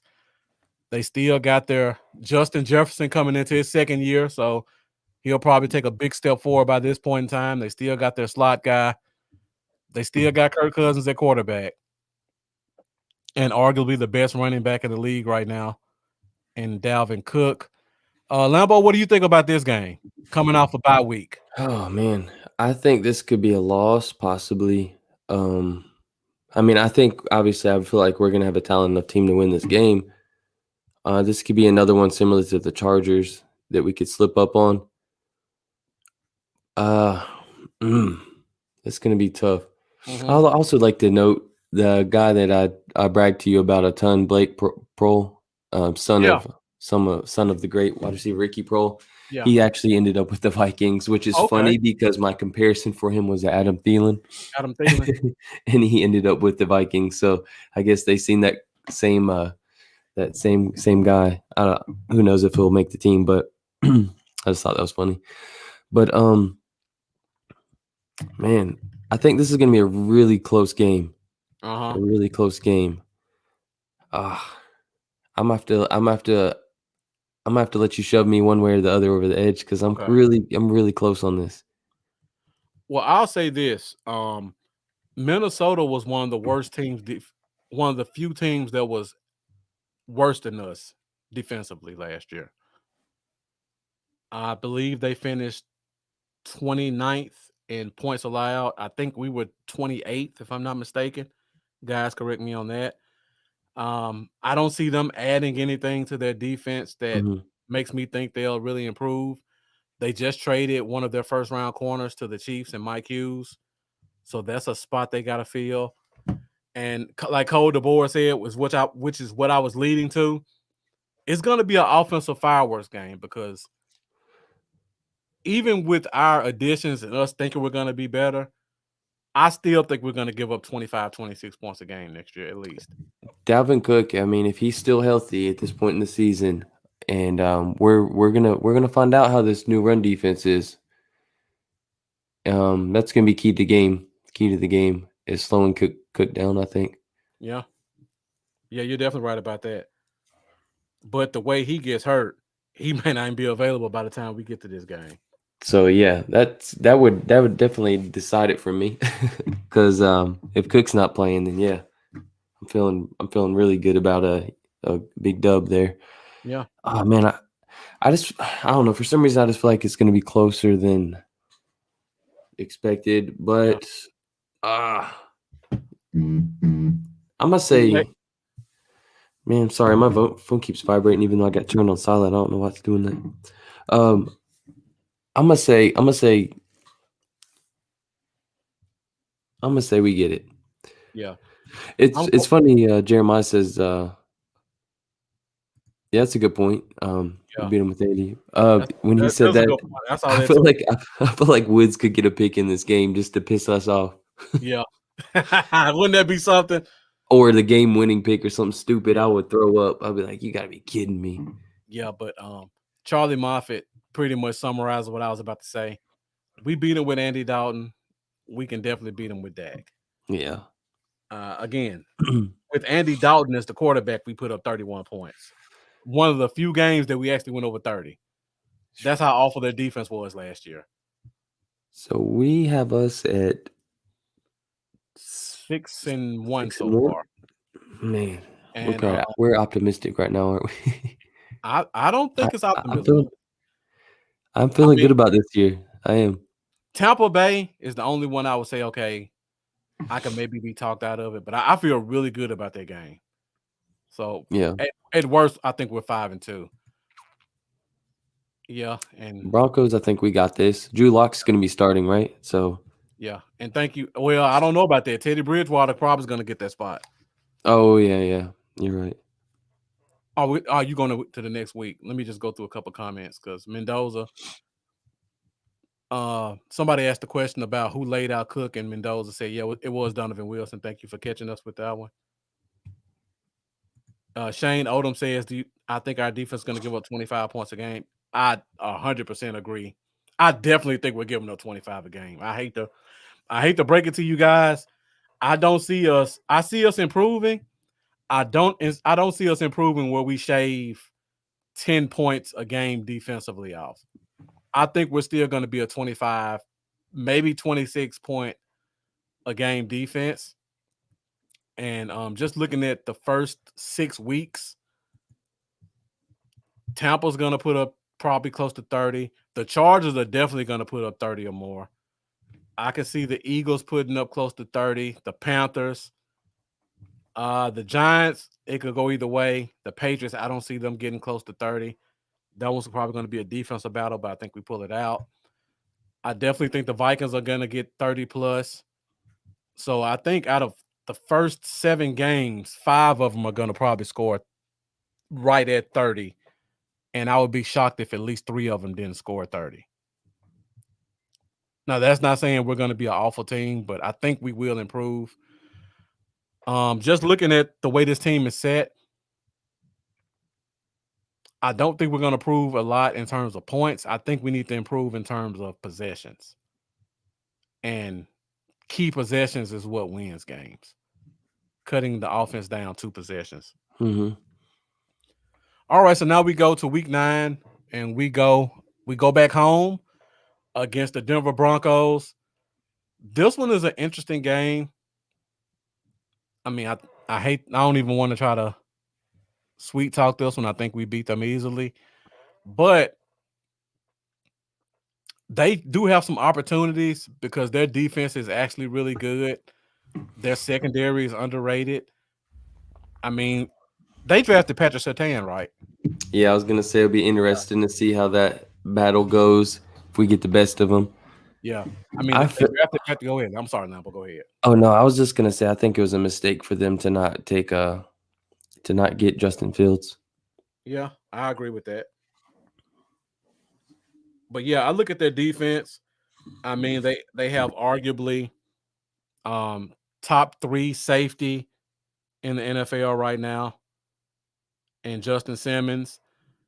They have Kyle Fuller, who had a great year last year. They still have Ronald Darby. I mean, whether you love him or hate him, he's a solid corner. But then you put Patrick Surtain in there along with a guy like Kareem Jackson. They get Von Miller back. So they still have Bradley Chubb, who's a 10-sack guy.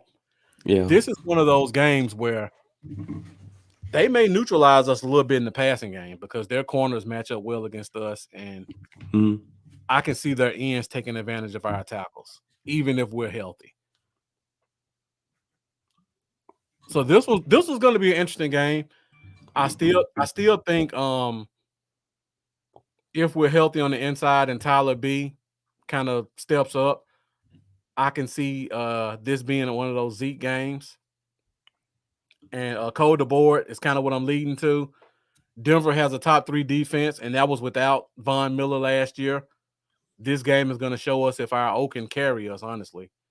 I'm sorry, Lambo. What did you just put up there before I put that up? Oh, I was putting this up there because I think Zeke is going to have a big game.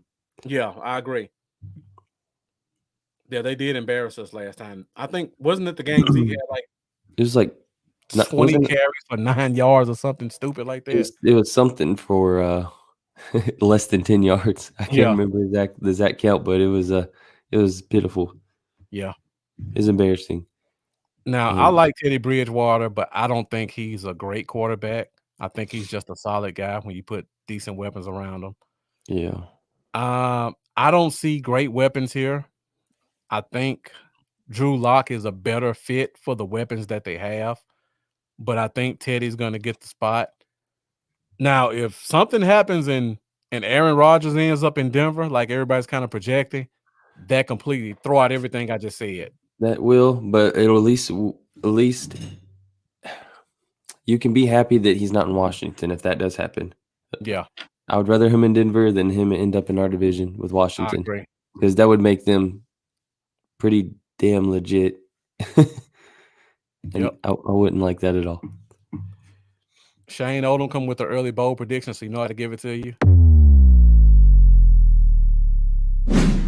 Bold predictions.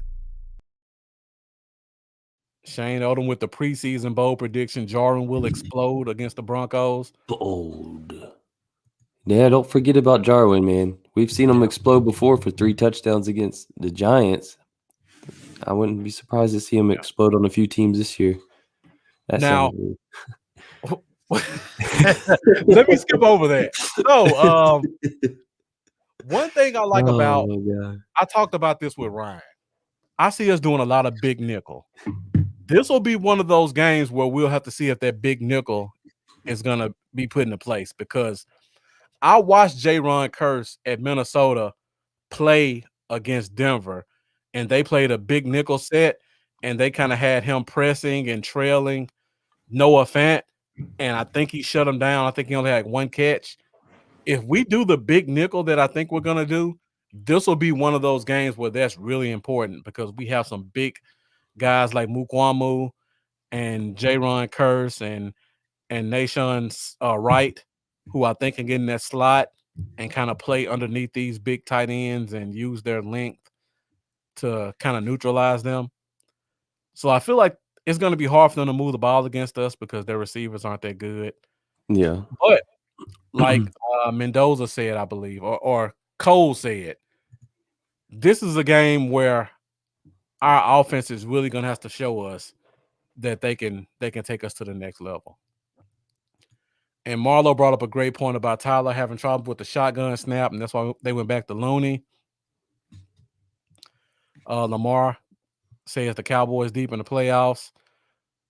So where are we at now? We both put a W on that one, Lambo? Yeah. All right, so that puts us at what, 8-1, roughly. Now, week 10, this one is really interesting because this one's going to be the one that makes everyone a little sad because of the whole Pitts train. Yep, we got Pitts. The Falcons are going to want their payback. We talk about payback all the time. This is one of those games where the Falcons probably circled it like, we had this team and we didn't finish them off. Let's go back to the house and get some payback. And Lambo just talked about Pitts. The weapon that everybody talked about all off season and how great he's going to be. Now we get to see him up close in person. So I don't want to hear any of the fans or the podcasters who talk about the schedule and don't hype up Pitts as much as they did in the offseason, because you got to give the guy his respect. I talked about this quite a bit as well. The Falcons' biggest problem offensively was getting in the end zone with their skill guys. And that mainly falls on the head of Julio Jones. I think Pitts comes in and takes care of that problem for them. Either he's going to get 6 or 7 or 8 touchdowns, or he's going to open up things for Julio. So for this one, this is going to be another one of those offensive firework games. It was a great game last year. Again, we shouldn't have been close in that game because we just didn't match up well with them. To be honest, I kind of see the same thing again this year. I got to be objective. I think they come in here and get their payback on us. I think they beat us easily. I was going to say, I think we lose this game too. I see this one being one of those games where we kind of come in with our chest poked out and they deflate them. Yeah. Yeah. I feel the same way. Golly, stopping Julio, Ridley, and Pitts is going to be a pretty tough task for our secondary. Yeah. Our young secondary. Yep. Our very young secondary. So, I mean, yep, I think we lose this one. Now, going back to the last time we played them, I think that was the game Zeke had those 2 awful fumbles, if I'm not mistaken, and that got us down early, and then that kind of had to bring us back out of that deep hole. I don't see us having the same turnovers, but again, I just don't see us stopping that offense. I think their defense will stop us before our defense will stop them. Now, Jeremiah brings up a great point, and thank you for tuning in, Jeremiah. I haven't seen you post before, and I haven't seen you post again today. So thank you for tuning in. Wherever you're watching from, make sure you subscribe. I'm Bluff City Cowboy. My co-host Lambo is Cowboys Y'all. And he says Dan Quinn wants his payback too. So I could definitely see that. One of the things that scares me about situations like this that people don't talk about, the defensive coordinator doesn't know the offensive coordinator as well as the guy leaving. So I feel like all these guys know what Dan Quinn wants to do. And I think it makes it easier for them to take advantage of Dan Quinn than it does for Dan Quinn to take advantage of that offense. Great point. And plus, they just have more talent than us offensively than our defense. Just plain and simple. And again, another great point, and thank you, Shane Odom, for putting this one up there. There's no way, if you're a Cowboys player, you're not looking at the schedule and looking at week 11. That's just human nature. Because you look at, you got to go on the road to not even probably. You're going on the road to the best offense in the league, hands down. You're gonna look ahead a little bit. That's almost like an in-season Super Bowl game. So because of that reason too, the Falcons I think are gonna sneak one in on us. Yeah, you're gonna sneak one in. And I think it's not gonna be close, honestly. I think we lose by double digits. Probably one of those losses that really just piss you off, and you're like, "How did that even happen?" And then you spiral into that next week, and then we actually go 40-something to 40-something against the Chiefs in a close loss or something, and you're like, "Damn, why didn't we play like that last week?" Exactly. I see a 40 to 24 game. I see something that's not going to be close. All right, and Jeff says, I think Boss Man Fat matches up against Pitts the entire game. If you do that, then who's going to match up against Calvin Ridley? Because I think you're trying to assume you're going to get Calvin Ridley in fantasy football again. That's not going to happen. Yeah, Jeff says we lose, but it won't be by a big margin. And like Mendoza says, you got to take it one game at a time. I agree, but this game is going to be so hyped up once we get past about week 8. I mean, I don't know if they can start flexing games at this point, but if they can start flexing, don't be surprised this game gets pushed up to Sunday Night Football. I have to go back and look at week 11. Let me see if when the flexes start. If somebody knows, let me know. When can they start flexing games to Sunday Night Football? Because if it's past week 10, there's no way this game doesn't get flexed. But again, like I said, everybody's going to be talking about this game. So it says, I'm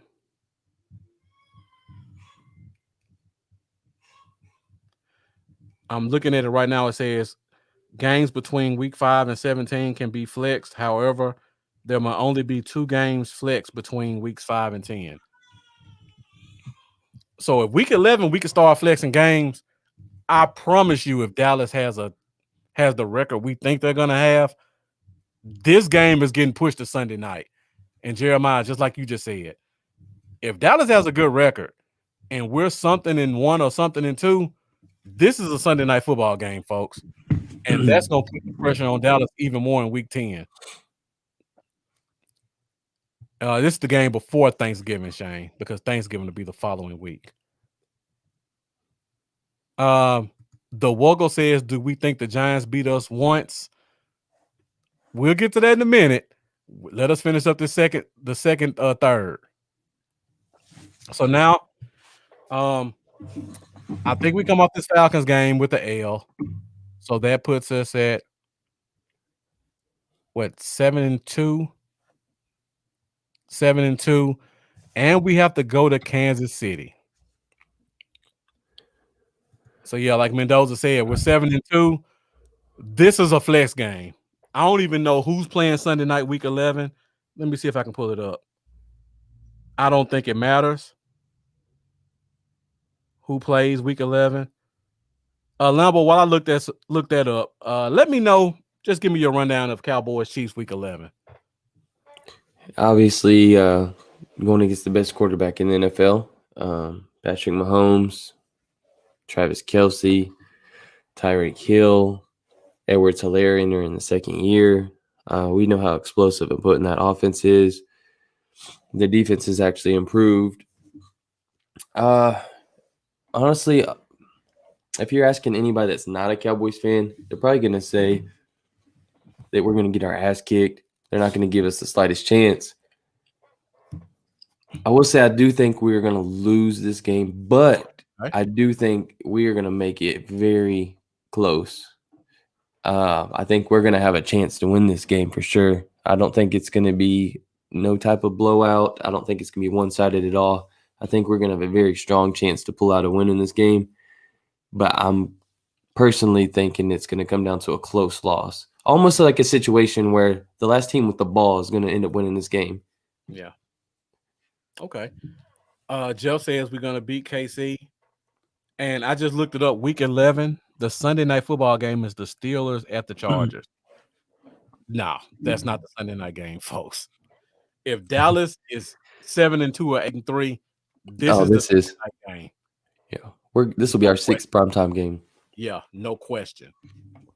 So I look at this game, and the last time we played the Chiefs, we did beat them. Alex Smith was at quarterback, though. The offense was pretty much similar to what they are now. Exactly, Milton. It's at Kansas City. Mendoza says, I think we lose, but it's full notice Cowboys may have something brewing. I'm with you there. Yeah. People are going to be like, well, they'll be like, damn, Cowboys look pretty damn good. People will start taking us for real serious after that game. Jeff makes a good point. We do play well as the underdogs. I go back to that Saints game where nobody gave us a shot. I mean, hell, nobody gave us a shot against Minnesota last year. And we went there and pulled that one out. So I look at this game.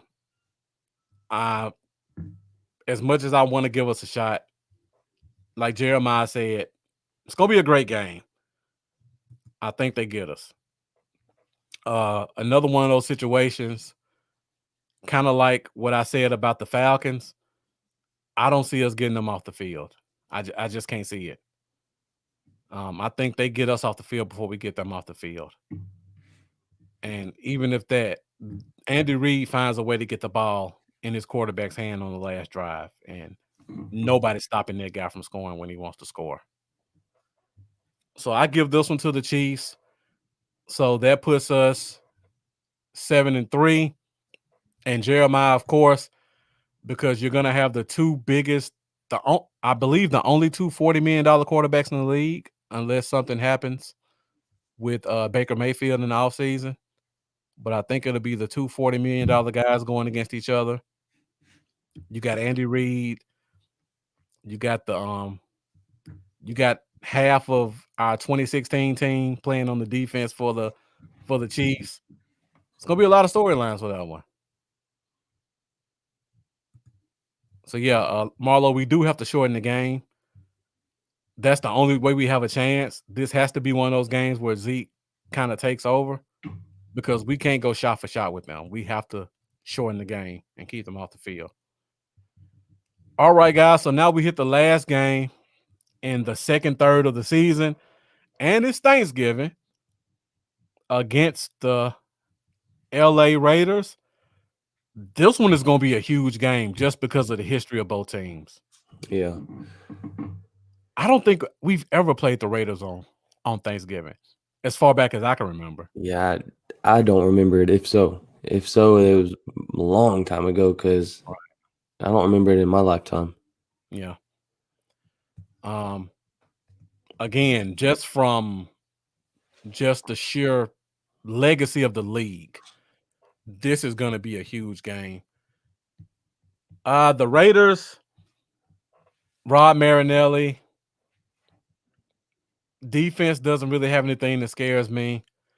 I believe we've lost the last two Thanksgiving games, if I'm not mistaken, Lambo. Didn't we play it's the last two, because we played what team embarrassed us on Thanksgiving the year before? Was it what team was that? Guys, remind me of that.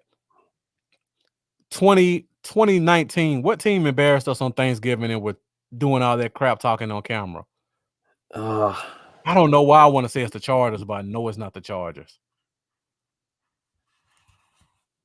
The Bills. Thank you. Yeah. I knew it was I should remember that because I had so much hatred towards Cole Beasley. Yeah. I put out a diss video on him from Cowboy Dell, a little rap diss, and that backfired, and Bills fans were just lighting me up. Yeah. God, they never let off either.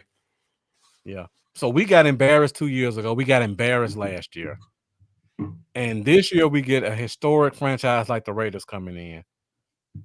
I think we get back our home field advantage on Thanksgiving. I think we come off 2 losses in a row. I think we wipe the floor with this team. When I look at them offensively, Derek Carr is not a good quarterback. He's a below average quarterback, in my opinion. They have a good running back. Their offensive line is a shadow of what it used to be. So I feel like this is one of those games where if our defensive line is going to have a good game, this will be the game they do it in. And outside of the tight end, the first round pick from last year, Ruggs doesn't scare me. He may make one play just because people take their foot off the gas. But again, I think this is where the big nickel comes into play with a guy like Waller. So I think we kind of neutralize him. Other than that, they don't have anything that scares me defensively. I think Marinelli is still the defensive line coach, if I'm not mistaken there. I believe so. Yeah, I think he's still the defensive line coach. But again, nothing they did in the draft scared me. They drafted Alex Leatherwood in the first round. Yeah, that was a reach, I thought. If that's your starting left tackle, good luck. That's all I'm going to say. Yeah, I think good luck. Yeah, good luck. And kind of off topic, but I think just to throw it out there, I think D-Law is going to have a really strong year. Looking at our schedule, the first 12 weeks, I would say because I don't see a lot of tackles that frighten me like last year. Like last year, we played quite a few tackles that were scary. Outside of Tampa Bay, maybe the Denver's tackle got hurt, right? Juwan Taylor. That was Denver, right? The guy that tore his Achilles and is out for the season now. Can't remember. I think it is. So if he's gone, other than Tampa Bay, I don't see a team whose right tackle scares me. And you guys can talk about Orlando Brown all you want. I'm telling you right now, he looked good because that team ran the ball 40 times a game. He is not going to look good on a team that passes 40 times a game and he has to block for 4 seconds. It's going to be a different player. But we'll see. So I see this is a dominant game. We get back on the track. The Wuggle says, I'm a bit worried about Waller, but that entire offense is not good. And the defense is a tad bit better than it was last year. They got Yannick Ngakoue, so that should be an improvement. They drafted a bunch of safeties this year, so they have Mayrig to pair up with Jonathan Abram. Outside of that, I mean, the front seven doesn't scare me, and their corners aren't anything to worry about. And then you look at the offensive side of the ball, like I said, their offensive line, okay. A lot worse than it was last year.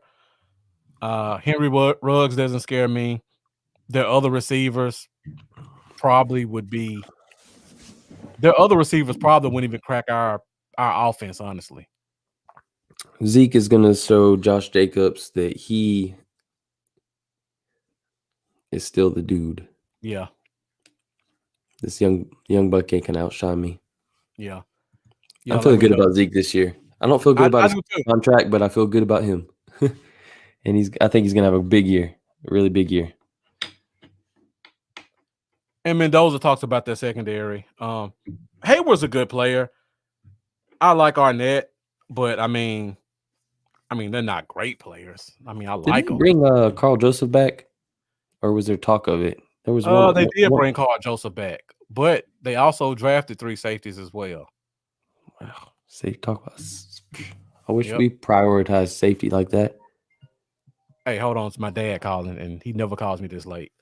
All right, Lambo. So while I talk to my dad, let's talk about the Saints for a second. All right, so we're with the Saints. Obviously, Drew Brees is not there, so that makes a huge difference. Obviously,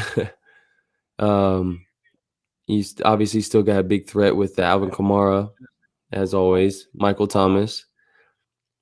What do y'all think about this one?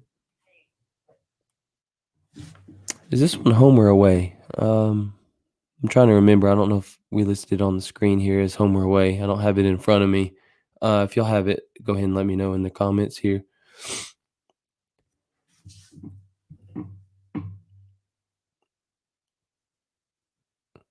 It'll be interesting to see what they're doing at quarterback.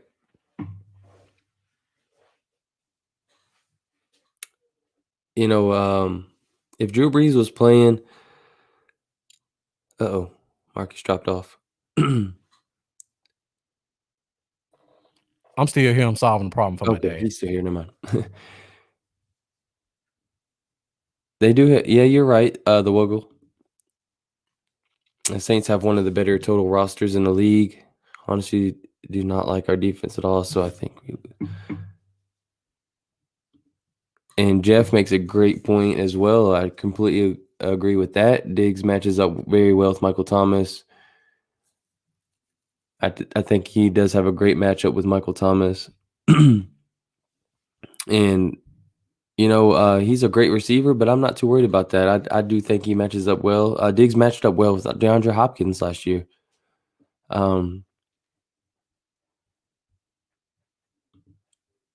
Yeah. Which is which is a reason for me that I'm leaning towards us pulling off a W. I do think Saints have a very talented roster. Me personally, I'm interested to see what Marcus thinks, but I think that we will beat the Saints.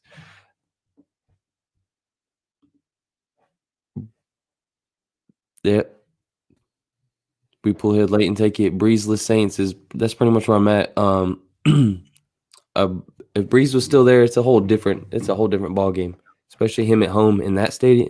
Are we home or away, Marcus? We're going to New Orleans.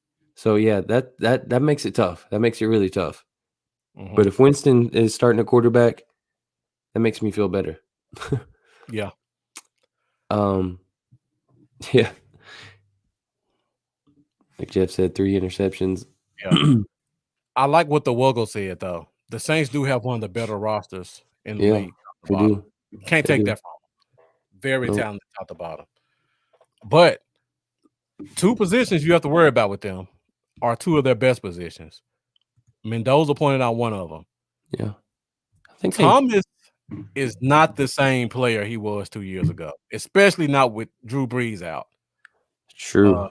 Drew Brees made him look a lot better than what he was because Thomas is more of a big route runner, and Brees was just so accurate that the little bit of separation he could get, he threw him open. He doesn't have that luxury anymore. And then you're dealing with all these injuries, and he's kind of become a crybaby because they put all the responsibility on him, and I don't think he was able to step up to it. And then you got, like Jeff said, I don't know who their quarterback's going to be, but if I'm looking talent for talent, I think Jameis Winston is going to win that quarterback spot. I don't think Taysom Hill can beat him out as the QB. And Jameis will give you a couple. And also, who's opposite Michael Thomas? Because that's a huge question. Yeah, that's they're not going to give out with Traquan Smith. They're not going to give out with Traquan Smith again. And who's their tight end? I don't even know who their tight end is because they let. I can't even remember, but I know one thing that made me happy is I know that the Saints wanted to take Terrace Marshall from LSU. Uh-huh. And the Panthers snagged him 1 pick ahead of them. Yeah. and the Saints even came out and said that they were going to take Marshall. So, yeah. They're the ones that got Adebo, by the way. Who does? The Saints? Paulson Adebo. Yeah. Okay. But I don't know, man. It's gonna be interesting to see who is lining up on the other side of him. Yeah. The Woga, you make a great point. They do have a talented roster, but the positions that they need to step up offensively, I have a lot of question marks about them. The last time we played Alvin Kamara, we had a little bit of a scheme to kind of neutralize him. I still don't like him as an inside runner, so I don't think that's much of a concern. The question is, do we have some guys on the outside who can keep up with him? And by that point, between LVE and Cox and Neal and Parsons, we have athletic linebackers that can match up with him on the edges. So I don't think he's going to be as influential as a receiver against us as he has in the past. And like Jeff said, can Jameis even get the ball to him? Because Jameis is not known for being a short, accurate passer. He's a deep ball guy. Or will Ian Book be quarterback by then? I forgot about they do have Ian Book. You never know. Yeah, Jared Cook is no longer with the Saints. I know that for a fact. I don't know where he is, but I know he's not with the Saints. So I don't know who their tight end is. If it's Book, if it's Winston, or if it's Taysom, one thing I know is I don't feel scared that they're going to challenge our secondary too much. Thank you, Mendoza. I know you always own it. They did trade for Nick Van Nett. I do remember that now. Great point. I mean, Van Nett. I was huge on Adam Troutman. Came from the Niners, right? Came from San Francisco, right? Or was he with the Steelers? I can't remember where he was last year, but I know the player, Nick Van Nett, very solid guy. And Mendoza just doing what he does, digging in the bottom of the depth chart to find some guys to try to change my mind. Marcus None of Callaway, these guys scare me. UT, Tennessee. Okay. Yeah, but none of these guys scare me. Yeah, they're not scary. I still don't think Michael Thomas is going to be Michael Thomas this year. He's going to pull like a Juju disappearing act. I agree with that. He's still a 4-6 runner with good feet that gets open on separation. Jameis has to hit him, and I don't think Jameis can hit a guy on short routes. He's a deep threat guy, but we'll see. He might have been a product of Breeze. We might not ever see the same Michael Thomas again. I mean, we didn't see Michael Thomas last year, even when he was healthy, without Breeze. That's true. So now we get into the meat of the schedule. We talked about the football team schedule with Ryan Cooley. Our schedule is close to that. We go football team, Giants football team. Then we get a little bit of a break, and then we close it out with the Eagles. That's crazy, man. They had that many division games in the last 5 weeks. I know. God. So we come off the Thursday night game, and we play our first game against the football team at Washington. Very interesting game. This will be the football team's first game against a division rival since week 2. So they'll be pumped for this game. They gave it to us 2 times last year, so I'm sure we'll be wanting a little bit of payback on that one. Now, let me get your thoughts on this game and see where your head's at. I'm just gonna go ahead and say that they got too talented of a defense for us to pull off a sweep here, in my opinion. And I'm pretty much just gonna go right down the middle with Washington. Okay. I feel like it's gonna be they win at home, we win at home. We split one. Okay. We split one with them. They just got too much talent for us to sweep. It's gonna be a close game. I feel like, playing at home. Well, then again, their home stadium brings in quite a few Cowboys fans, so it's not like there's a major advantage or nothing there. But I just feel like the talent they have on defense and sweeping us last year, it's like Mendoza said, I think it's a split. It's kind of a toss up here, but I'm gonna give them home, and then I'm gonna give us a win at home. Okay. So I'm gonna split it. I agree 100%. They are a very talented team. We just talked about the draft picks with Ryan Cooley.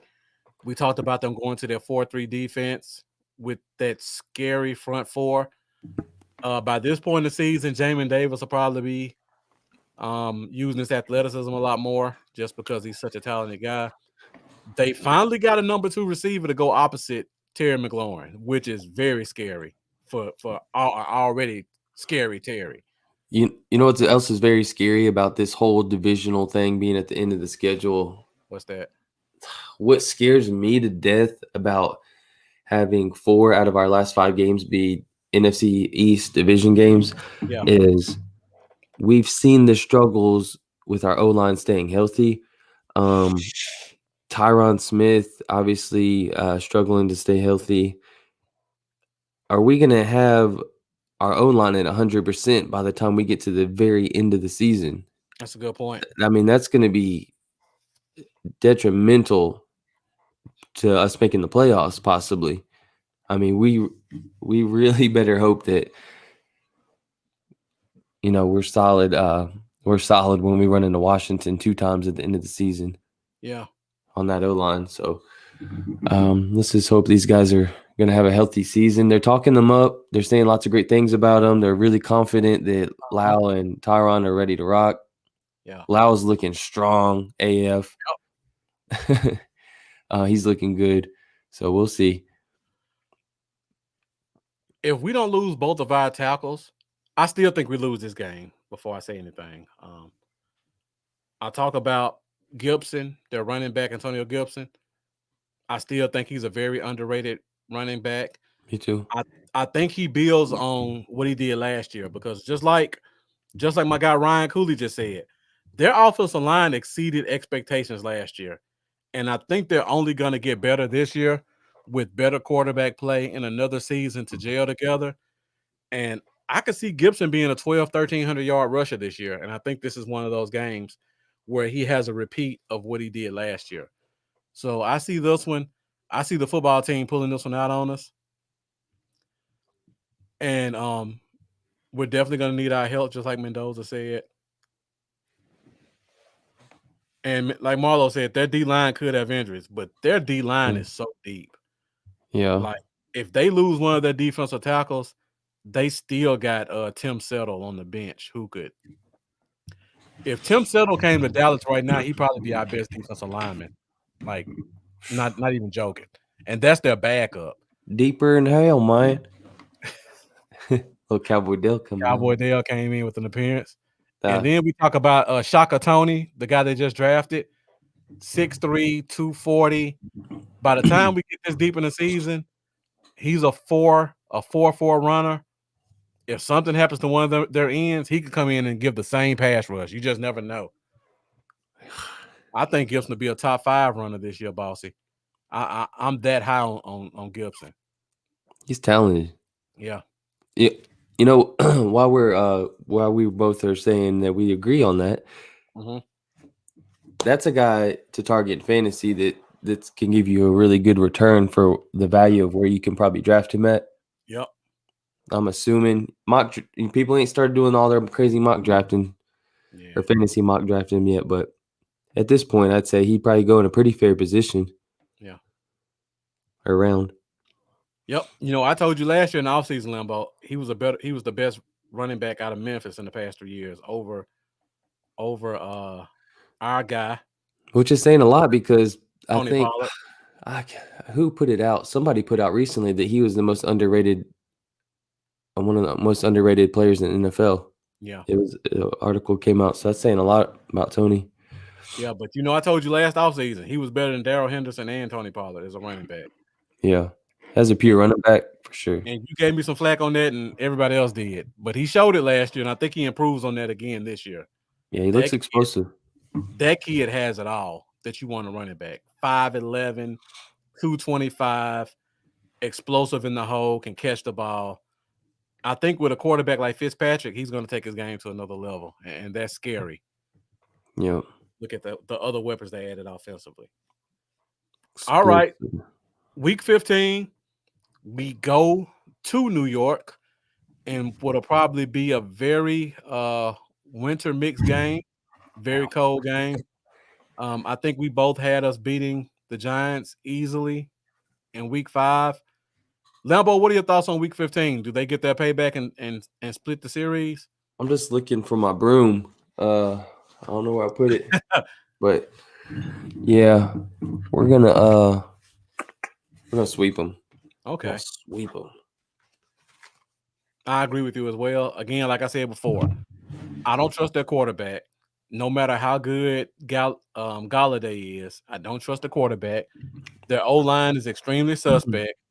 They've added a couple of weapons defensively we should be concerned about. But other than that, nah. Daniel Jones may not even be the quarterback at this point in the season. They may just go ahead and give up on him, honestly. Yeah, and if he is, it's Daniel Jones, man. And we're talking, I don't care who's on the team. We're talking about Dak Prescott versus Daniel Jones. Yeah. We paid a lot of money for Mr. Prescott. We're not losing a Dak versus Daniel Jones battle. It's not happening. I do love their secondary, though. I still think far and away they're the best safety group. Oh, yeah, they got nice.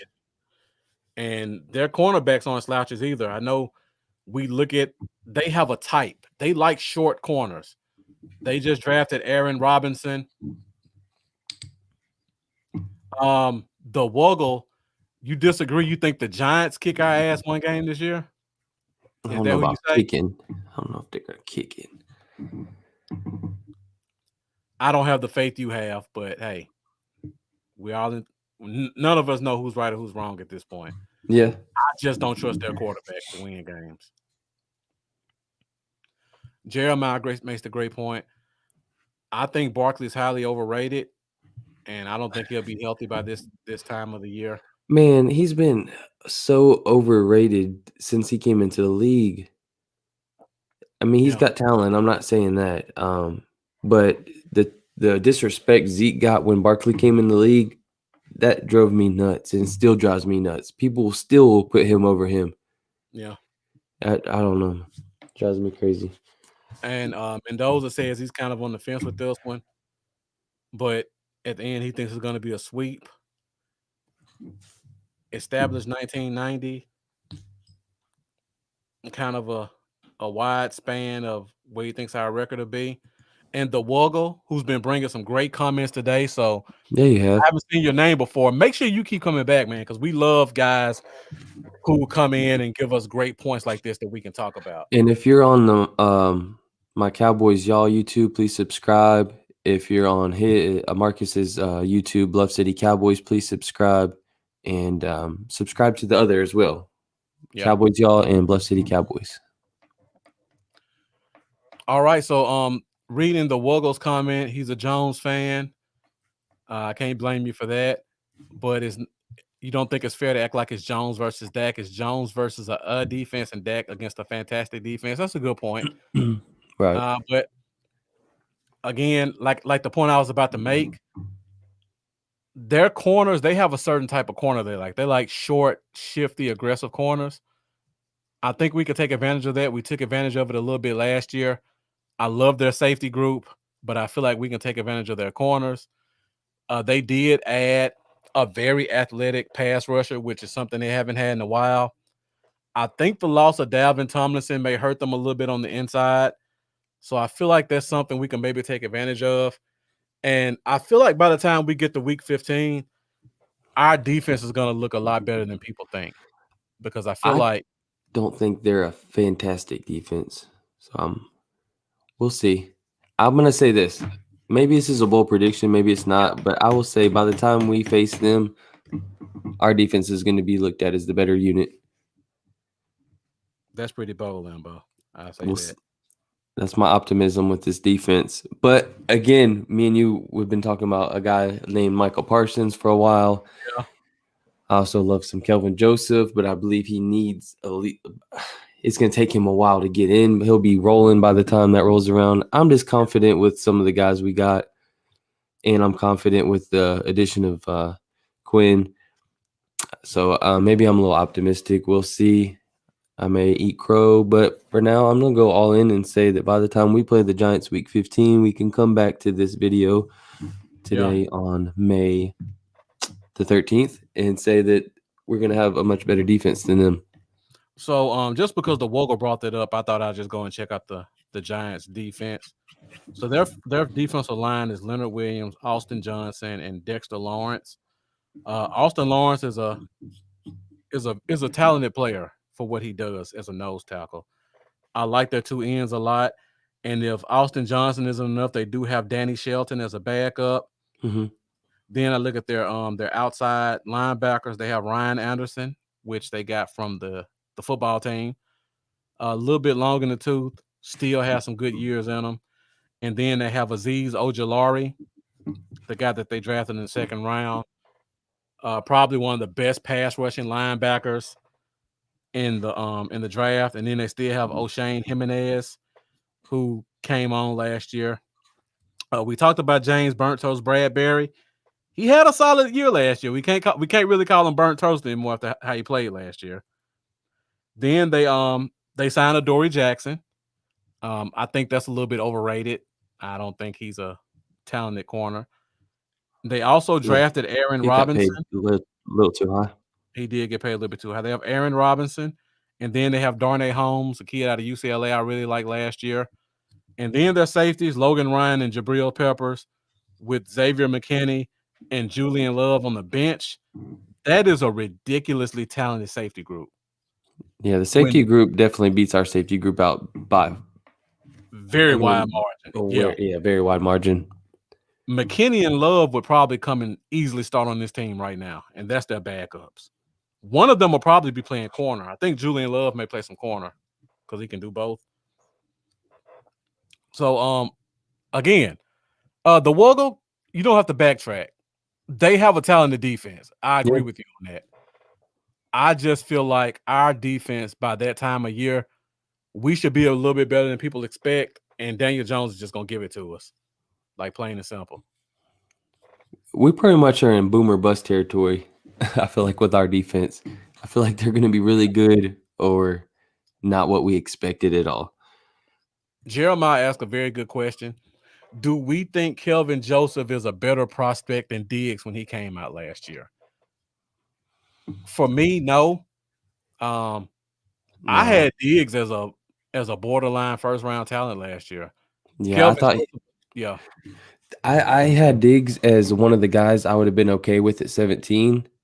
Actually, I would have preferred Diggs over Chason had Lamb not been there. I agree. So when he continued to slide, I was pretty freaking excited about that. And so, yeah, I think he was first round worthy. Yeah. Diggs was. Kelvin Joseph was drafted about where I thought top 40 player, top 6-7 corner. I had Diggs as my number 3 corner last year. So when we got him at 51, I was extremely excited. And my reason, like Joseph being like you said, top 40 corner wasn't because I thought that was necessarily his talent level, but just what you know about him on film. I mean, he doesn't have a ton of game tape. Mm-hmm. He's still going to have growing pains. He's not as ready to come right in and do what we need. But I think he has the potential to be a very good cornerback. That's why I like him. Yeah. And I said this before the draft. Kelvin Joseph is probably the best cover 3 corner in the draft when it comes to bump and release.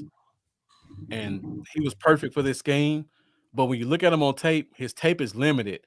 He has some tape where he looks like he could be the best corner in the draft. Mm-hmm. And then he has some other tape where he looks like he's just playing cornerback for the first time.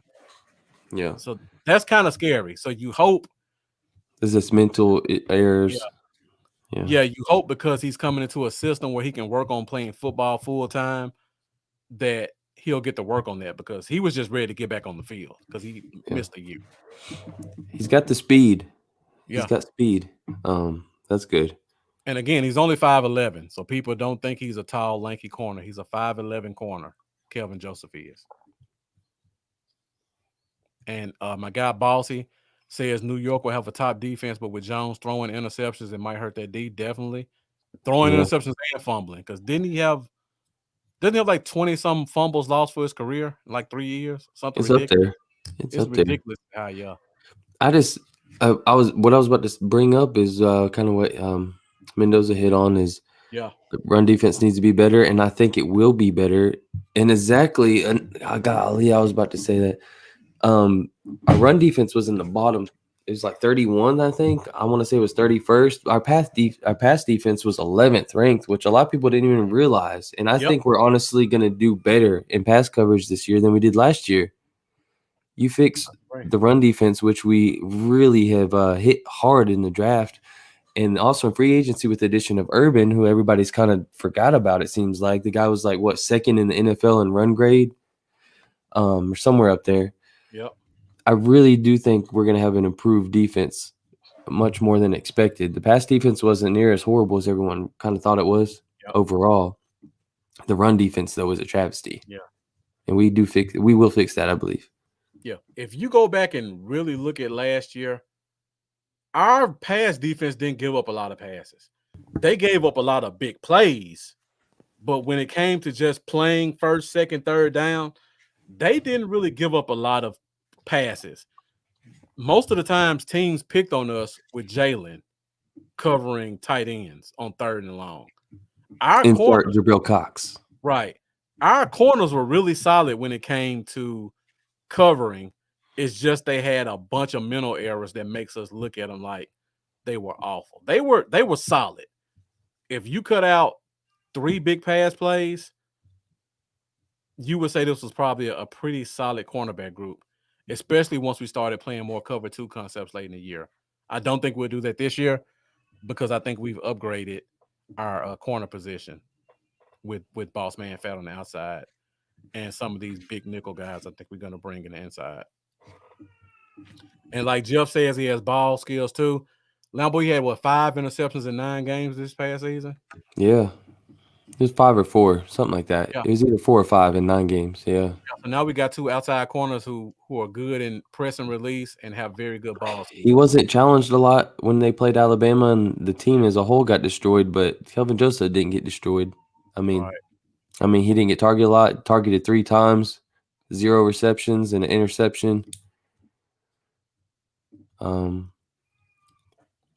He played the deep ball great on Devontae Smith also. Played it great. And then Mendoza he's gonna have the Eli face when Parson comes up the middle chasing him down. It's so funny how Daniel Jones has that same face as Eli. Yep. Same face. Yep. You're right. All right, so the Wogle has his overall predictions at 10 wins in the wild card playoffs. We're almost done, guys, so stick with us for another 15 minutes or so. We'll get through these last 3 weeks, and then we'll kind of tally up and see where we are. And we may open the phone lines up for a minute to see if you guys have any comments about what we thought. So, Lambo, let's go ahead and run through these last ones pretty quick. Week 16, day after Christmas, Sunday Night Football, Redskins come to Dallas. I personally think we get our payback on them finally after getting smoked last year twice, and I think they beat us December 12th. I feel like we come home and we get the job done in a close game. What do you think? I'm completely on board. I think we're going to lose that first one when we go to Washington, but this one, when they come to Arlington, I think we pull it off. I think both are going to be close, actually. I think we're barely going to lose the one against them in their place, and then we're going to barely pull this one out in Arlington. Okay. We do shine on Sunday Night Football. You're right, Jeff. All right, week 17, another home game against the Cardinals. The Cardinals kind of embarrassed us last year. We get a little bit of payback on them, I think. Looking at their offense, we did a good job of neutralizing DeAndre Hopkins with Diggs. I don't see that happening again, but I don't see Hopkins having a big game. What really killed us that game were their fast receivers and their extremely fast quarterback. But after halftime, when they started spying him with an athletic player instead of using Jalen, the game kind of changed a little bit. So I see a little bit of that going on right now. I see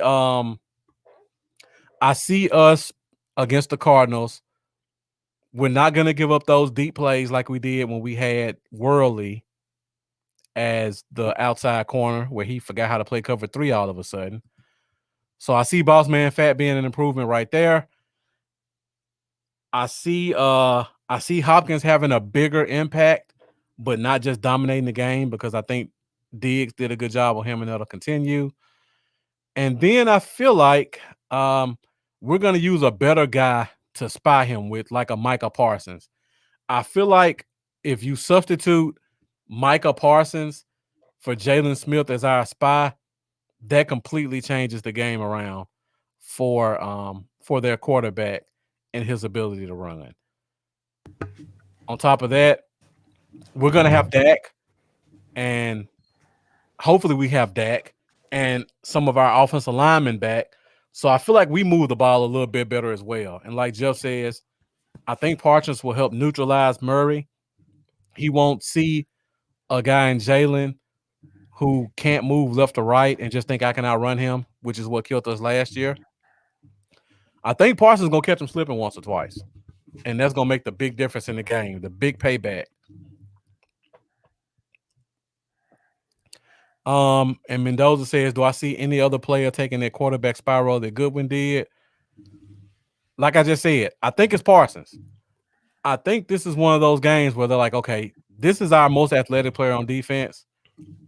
You're just going to spy the whole game. We got Van Der Esch. We got Cox. Let them take care of some of their passing duties. Their running game doesn't scare me. Parsons, you got Murray. You guys run about the same speed. If he looks like he's going to break, you go and attack. Oh, yeah. And Parsons doesn't miss a lot of open field tackles. I'm so every time we say that name, I get so happy. Yep. That's my next shirt is Michael Parsons. I'm in the process of trying to figure out how I'm gonna make that one right now. This will be one of those games where Parsons will come in very handy for us as our first round pick.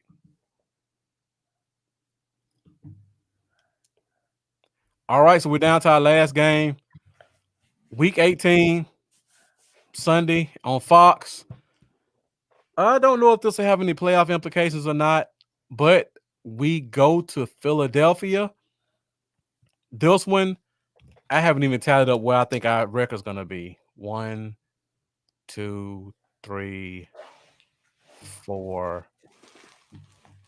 So I have us at 12-4 right now with this game coming in.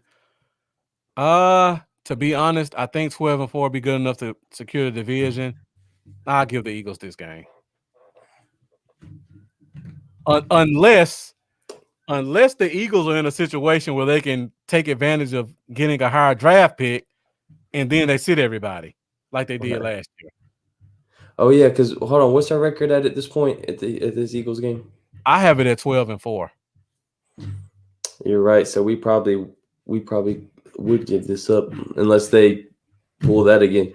Right. Unless they give it up even more. That makes it tricky because if this was a few weeks sooner, I would say a definite win.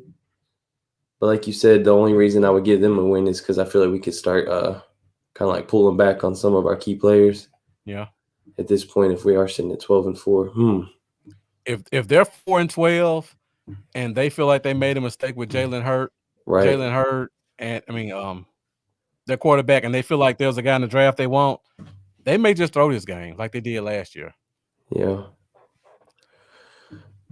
Yeah, I say we for prediction purposes and this being the very last game of the season, I'll go with you on that. Okay. So what, 12-5? Did you have us losing to Tampa Bay? I had us I think I joined I said I would go with you on the winning. Okay. So we pretty much got them 12-5, 11-6 at this point. So I think that's pretty much it. So we'll open the phone lines up for a minute. So if any of you guys want to call in, the phone lines are open. Let us know what you think about a specific game. Let us know what you think about our predictions on the season. We were way off from last year. So hopefully we won't be way off again this year. And Mendoza said he took a quick look at the football team schedule, and he has them going 6-11, so no worries on them. Now, their schedule kind of concerns me, Mendoza, because, like I said, Fitzpatrick can get hot at any point, and they could be 6-5, and then Fitzpatrick just goes on a 5-game winning streak to close the year out. Hold on. Also throwing in 9-8 to win the division. So he's a fan of a different team. Oh yeah, that's one of my friends. He's I seen the y'all thing and I was like, oh, okay, so that's a different fan. All right. Yeah. Now he's a huge Chiefs fan. One of the few who I know is a real Chiefs fan from the years they were down. It's a good time to be a Chiefs fan. They definitely got a solid squad. Oh shoot! Hold on a second.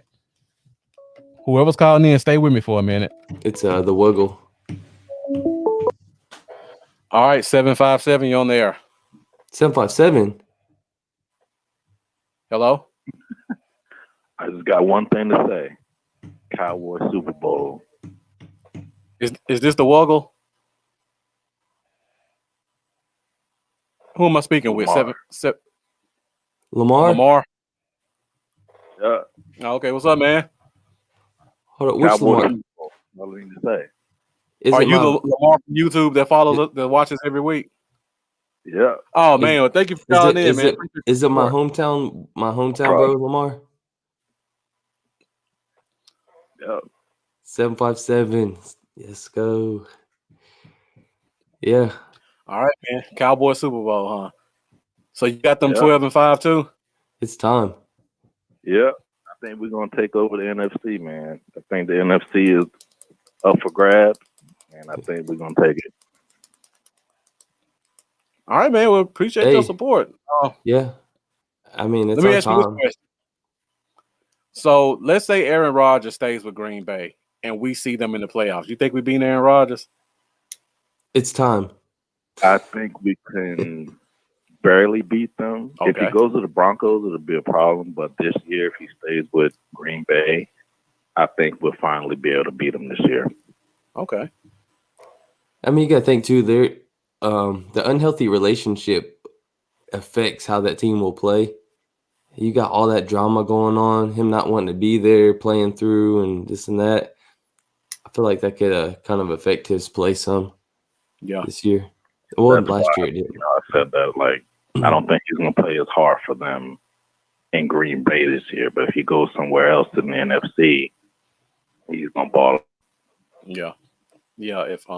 If they don't sign him to an extension before the season starts, I can see him kind of mailing it in because I can see him being petty and be like, you know what I noticed in my last year here? Why am I really just playing around with trying to win you guys anything? So I could see him almost like week 11, week 12 saying, you know what? You guys want to get rid of me, put the young guy in and let you see what you're going to be missing out on. I mean, he's petty. He's talking about hosting Jeopardy and all kinds of stuff. Yeah. So that was to be determined. We'll see about that one. But if we have to face a Green Bay with a motivated Aaron Rodgers, I can't give it to us yet. I'm sorry. No, I believe you. I have zero fear from Tampa Bay. They're a different team in the playoffs than regular season, what Tom Brady is. But I just got to believe this is the year that he finally slows down. I got to believe that. I think Tampa Bay won that Super Bowl with the preparation of an extra week with Tom Brady, calling shots. Yeah. That's what I believe. So you think if somebody goes away.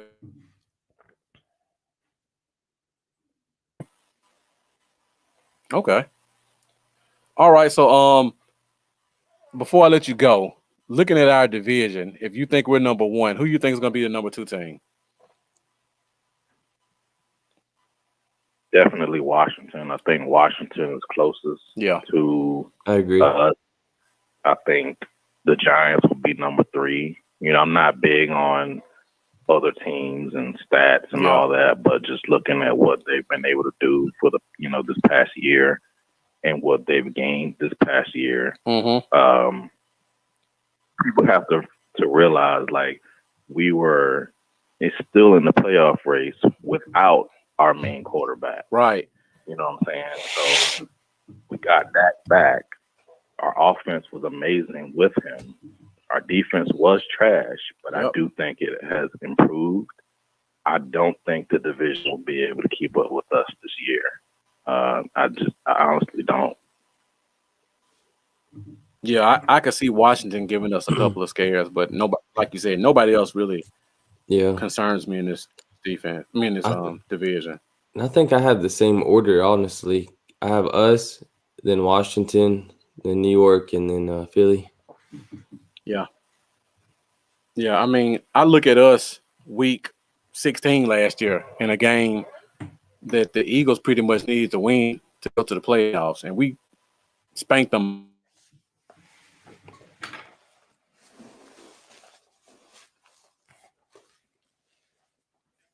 If we our defensive problems taken care of, and we have Dak. Right. Because Ben DiNucci should have beat them week 8 if it wasn't for 2 bonehead interceptions and then a fumble that was taken back for a touchdown.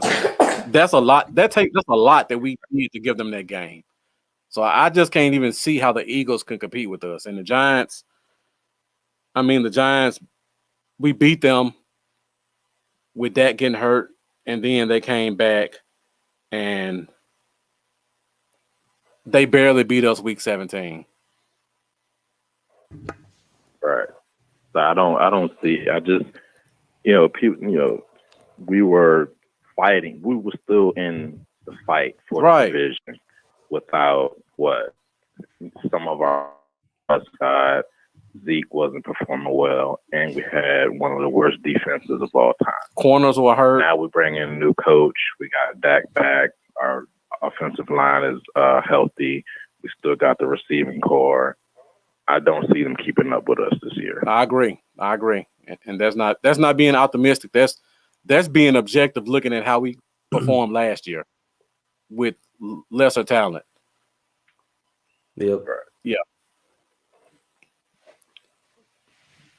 All right, Lamar, man. Well, again, thank you for joining us, man. We really appreciate your support. Make sure you go and subscribe to both of our channels. Make sure you keep coming back, leaving those great comments that you've been leaving, man. All right, no problem. All right. Hey, it was awesome hearing from you, man. You have a good one. 757 in the building. Yes. Go way back. We used to sit at the lunch table in the cafeteria eating breakfast, chicken biscuits, another grape call. jelly, talking football. Go way back. Got another call coming in. All right, 631, you're on the air. Hey, what's up? This the Wuggle? Yep. All right, so what's your real name? John. John, okay. Well, John, thank you for joining us tonight, man. Appreciate your support. Yeah, I love your channel. I've been watching it probably for like 2 years probably, or like a year and a half. Okay, yeah. You pretty much been up with us since day one then. Awesome. Yeah, man, but you've been bringing in the comments tonight. Yeah. I was a bit, a little bored tonight. I didn't have too much to do, so I saw you were live streaming, and you guys had a good stream tonight. I love looking at the schedules and stuff. Yeah. All right, man. So let us know your thoughts. I got the schedule pulled back up. Any certain game you want to talk about, or anything we talked about you wanna touch base on? Yeah. So I think this is a little bit weird. I know you guys might not get this, but I'm a bit of a Giants and a Cowboys fan. Okay. Kind of weird. The Giants are probably my number one team, but the Cowboys, I just love so many of the players. I love Dak, I love Zeke, and I love Amari. They're just some of my favorite players in those positions. So where are you from? So I'm from New York. Okay, that makes sense then. Gotcha. Yeah.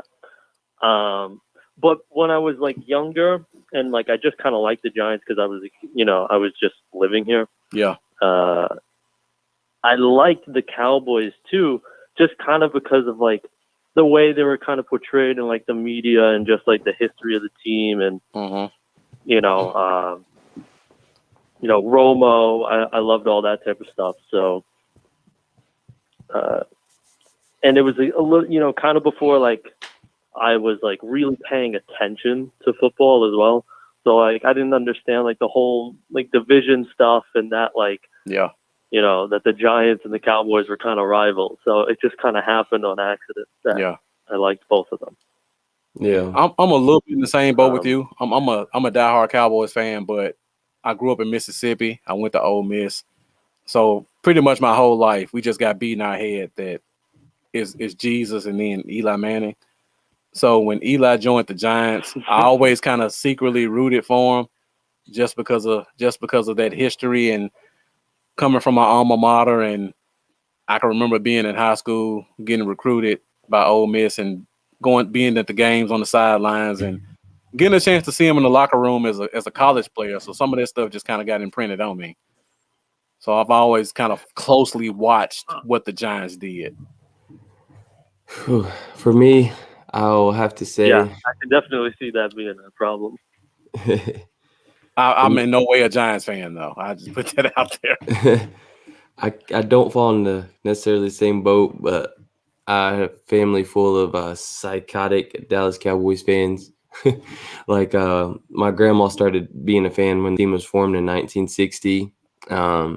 She grew up in Mississippi, Philadelphia, Mississippi, but she moved out to Texas at an early age, and she was a fan from the day the team was formed. And she was actually in the military while Roger Staubach was in there, so she was this diehard Cowboys for life. Raised my uncles and aunts on it, my mom, and then born me into it. So every single game growing up, my Grammy had me in front of the TV with the whole family. And I mean, they were dressed up like it was a Super Bowl, and there was just on regular week-to-week basis. It was like psychotic. So my poppy, my grandma's husband, he tried to buy me a little Redskins uniform thing one time. And my grandma threw it in the trash and bought me a Cowboys one. Said she about kicked him out of the house over it. Like there was no option. It was just like it was all in or nothing. And it's just we've been pretty much bleeding blue ever since. Like I'm pretty sure if I wouldn't have been a Cowboys fan as a baby or as a young kid, I would have been pretty much disowned and had to change my last name. Hey, before I'm sorry, Lambo. That was it. Okay. So John, before we get to you, let me hit the comments really quick because I see some discussions are going on. And all right. Jeremiah asked the question, do we think this extra game this season affects this year at all with injuries? My honest opinion, I would say no. It's just one extra game. Our guys are going to get hurt anyway. We know LV is going to miss a couple games. We know Tyron is going to miss a couple games. I don't think adding an extra game is going to affect those guys. And just because of how the Cowboys schedule is every year, we got the bye week 7, but we already know around week 12, around Thanksgiving, we're going to get that. We're going to get like a double mini bye because we always play Thursday, and then we play the next Thursday, and then we play Sunday.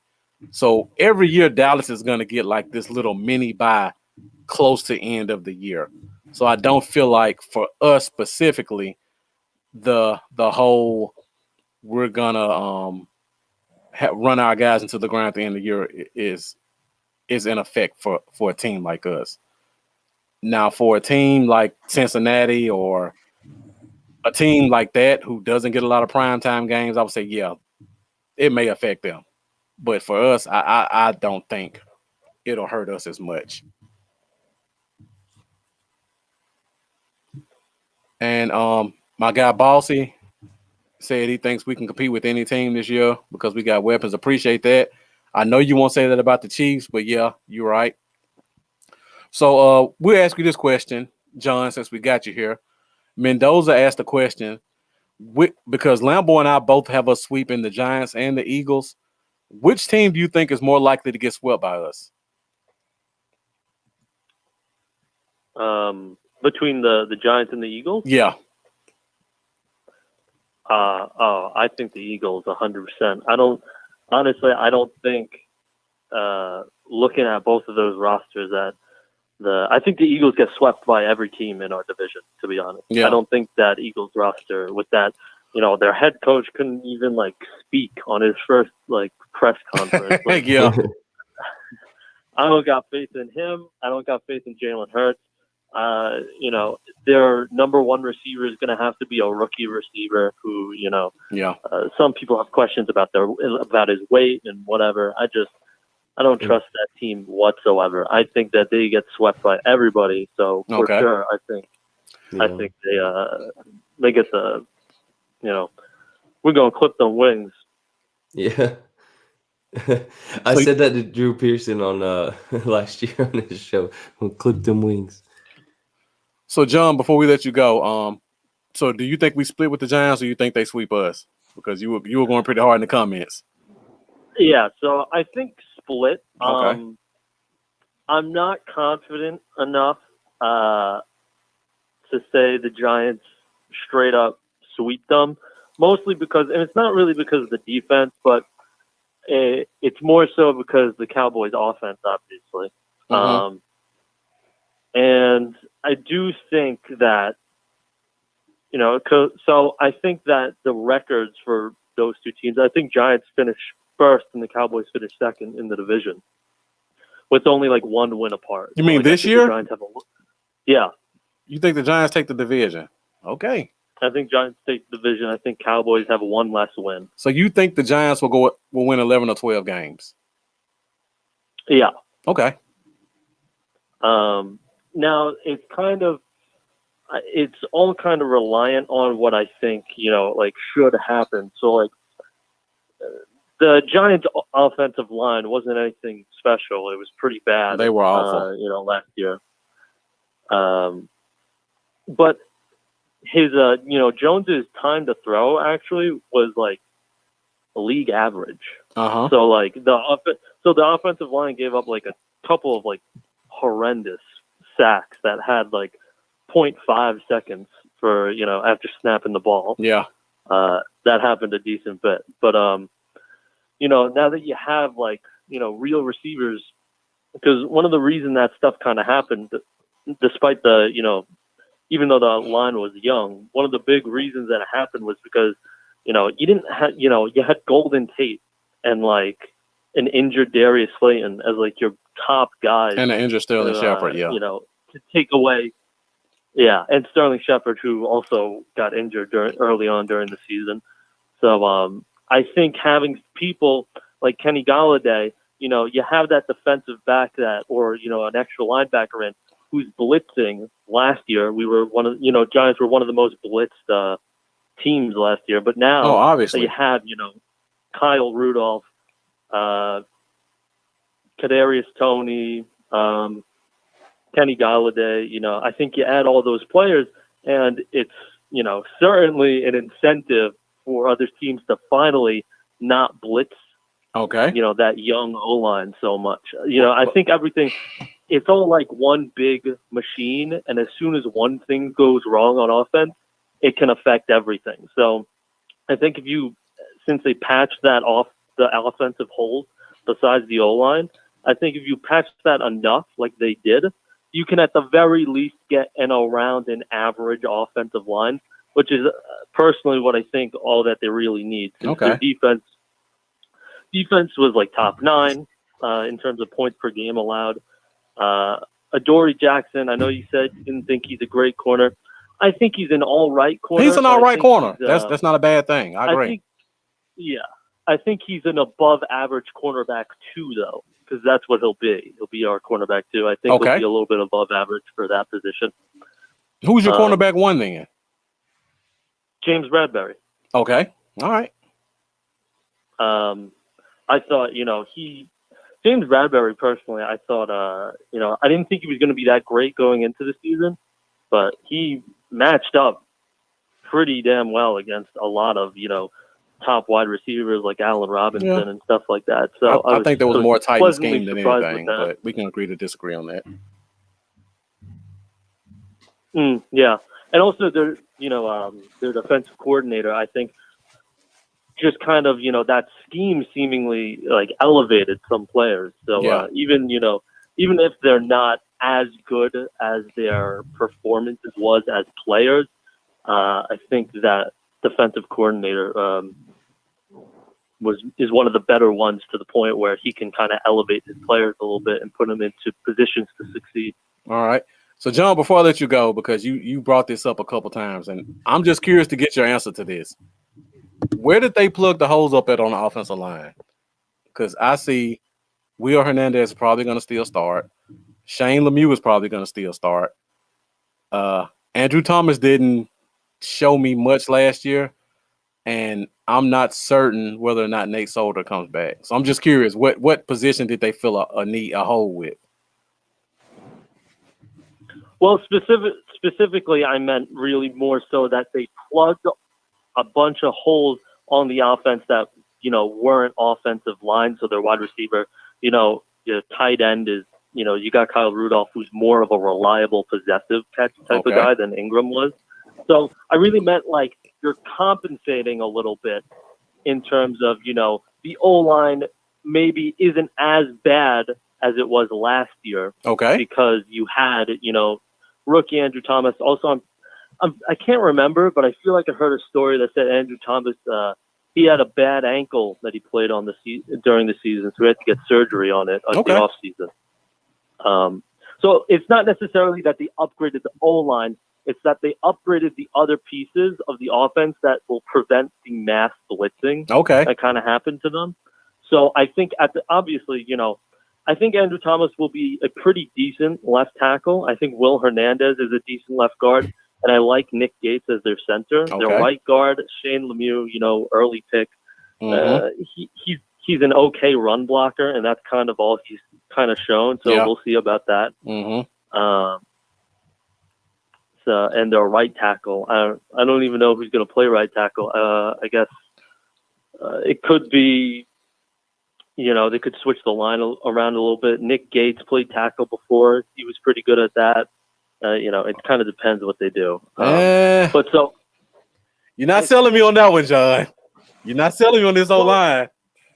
And yeah, I know. And I'm not trying to sell you on the O-line necessarily, but I think that, just like most other teams, if you can get those other positions and you already had the average league time to throw the ball. At as he already did the year before, and then you get those weapons, I think that's enough for Jones to at least, to the point where he shouldn't have an excuse. Like next year, if he's not good, I'm not gonna be like, oh well, he had a bad low line. Yeah, sure, he had a bad old line, but he should be playing better at that point where you have big playmakers like he does. It'll be interesting. I mean, we had a bad O-line last year and did bad. And that was with CeeDee Lamb, Michael Gallup, Amari Cooper, Ezekiel Elliott. And it still wasn't enough to overcome our O-line play. So it'll be interesting. Well, all right, John. Thank you for calling in, man. We really appreciate it. And we hope you continue to call in and leave great comments in the comment section. We always like getting the perspective of other people who are fans of other teams. All right, sure. Yeah. Keep on doing what you're doing. I love watching your videos and your stream. All right, guys. All right. Thank you, man. Appreciate it. Thanks, John. Bye. Bye. All right. So let me get back to these comments real quick because I see they were going off quite a bit while we were on the phone lines. Excuse me. Mendoza talks about the 4 preseason games. So, yeah, we're going to play out. And I think we may have 5 preseason games because our Hall of Fame game rolls over from last year, if I'm not mistaken. Jeff giving us with the early bowl prediction with Jordan Lewis as the defensive MVP. Come on, man. And Mendoza seconds that. We'll see. Jeremiah talks about the Eagles gotten Fields. The only way were they able to get Fields at that point? At 6, they would have if they didn't trade back. That's right. Yeah, that's true. That would have been dangerous. Just like it would have been dangerous for Washington to trade up for him too. I'm just glad neither of those things happen. Yeah, Gregory, I can get with Gregory. I think Gregory will show up this year. I can see that too. Then I go into some of the Giants comments that I wanted to hit on. He says Jones can be viable, but I can't see it. I don't trust him myself. I'm with you. I don't trust him either. John made some good points. He tried to sell me, but like I said, those few pieces they added aren't near the talent that we had in a bad O-line. You can't overcome a bad O-line. And even with the pieces we had, we couldn't overcome a bad O-line. So it's like, like Jeff said, same O-line. I just don't see. I don't care how talented people think Kenny Golladay is. People are gonna still blitz the shit out of that offensive line until they prove otherwise. But that's just me. And I know if this was Cowboys Uncensored, what Charlie would have been saying while John was talking. He was making some good points. He didn't change my mind, but I don't agree with his position. Like putting lipstick on a pig is still a pig. You got to put some flashy guys on the outside. And Jeff had a great analogy right here. That's like having a pretty car with a messed up engine.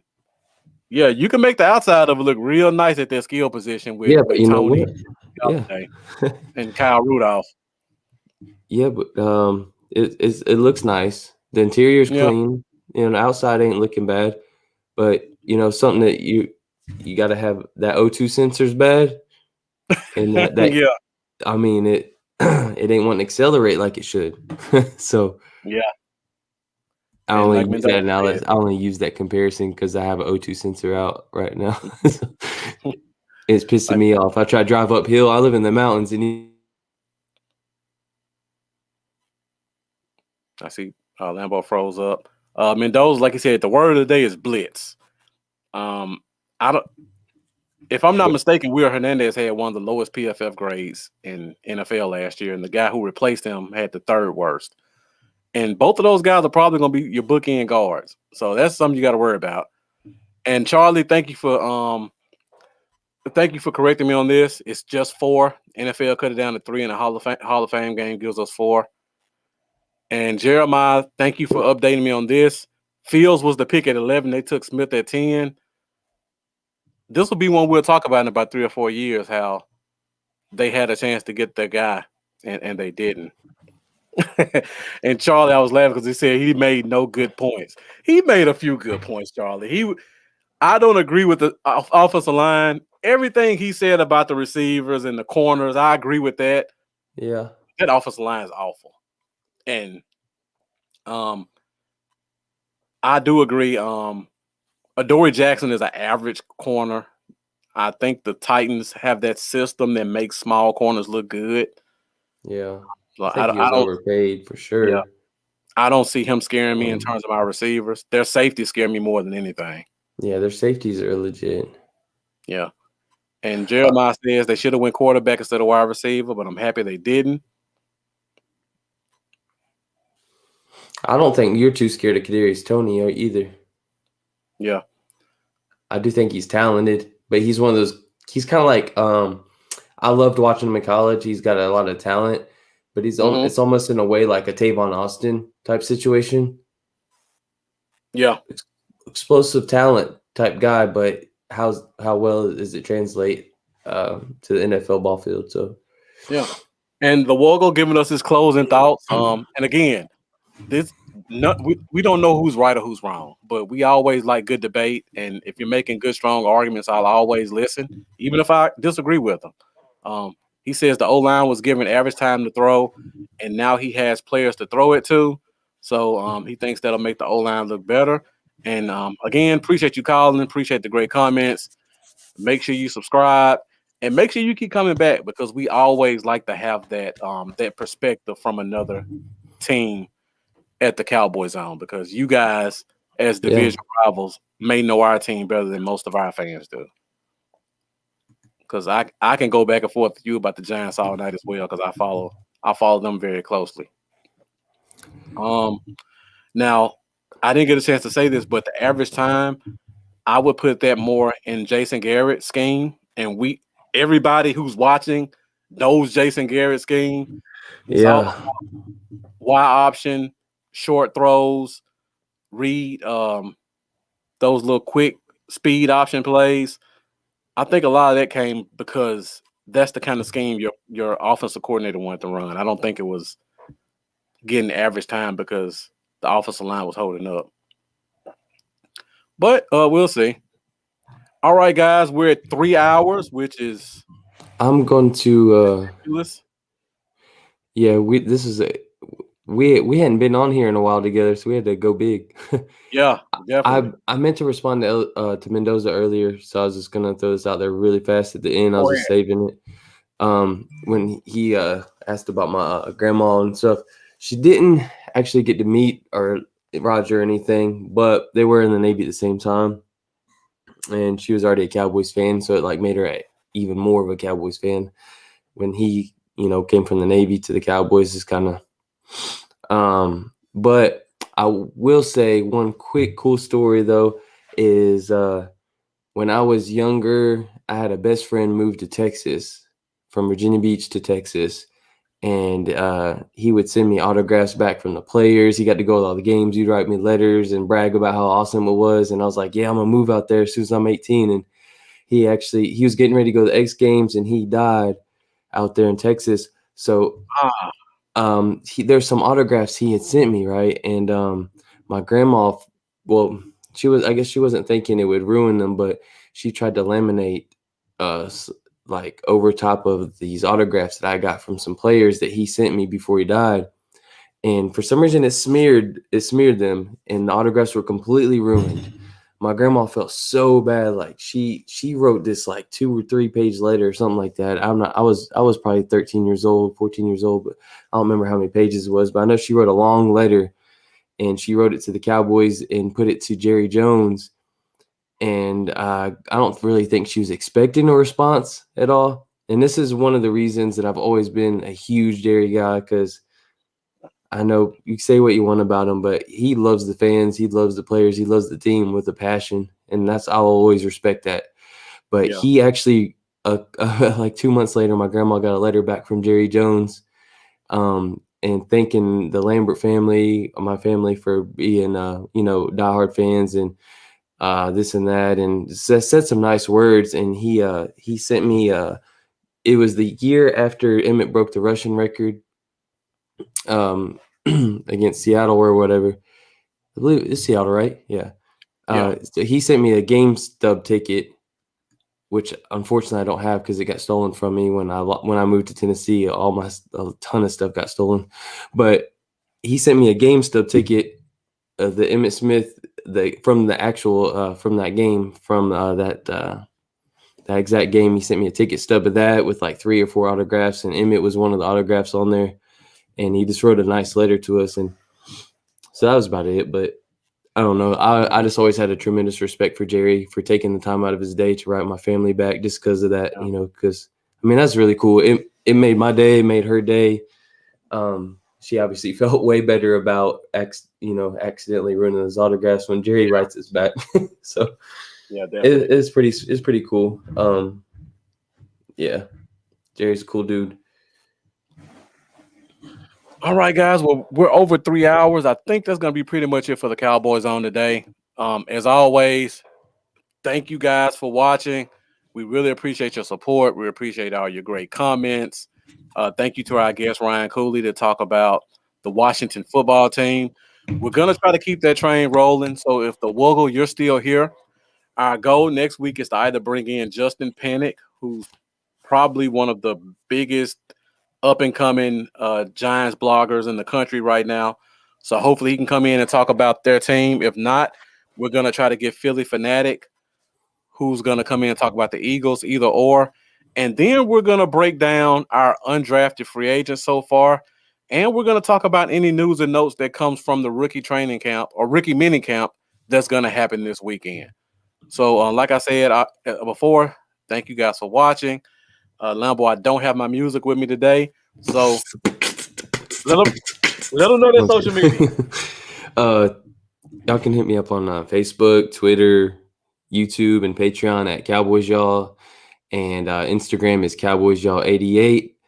And thanks, guys. It means a ton to us. Just follow, subscribe, continue to tune in. We love talking to y'all. Thanks for always bringing the awesome comments every night. All right, guys. You guys can find me, Bluff City Cowboys, on Facebook, Instagram, and YouTube. You can find me on Twitter at Bluff Cowboys. I'm still at around 150 subscribers on YouTube. So make sure, if you haven't done so already, make sure you go and subscribe. Make sure you go ahead and like, and make sure that you share this, because we talked about a lot of stuff that a lot of people want to hear. Be sure to tune in with us next week, Thursday night, 7:30 Central Standard Time, for another episode of the Cowboy Zone. If we don't have one of our division rivals in to talk about their draft, we're still going to talk about undrafted free agents. There's been quite a few guys that have been hyped up at the receiver position, and a very interesting safety that may make some noise in the offseason. So make sure you come back, listen to what we have to say about them and how we think they may fit on this team. Again, I'm Marcus. This is Lambo, and you guys have a good night. Thank you for watching. God bless y'all.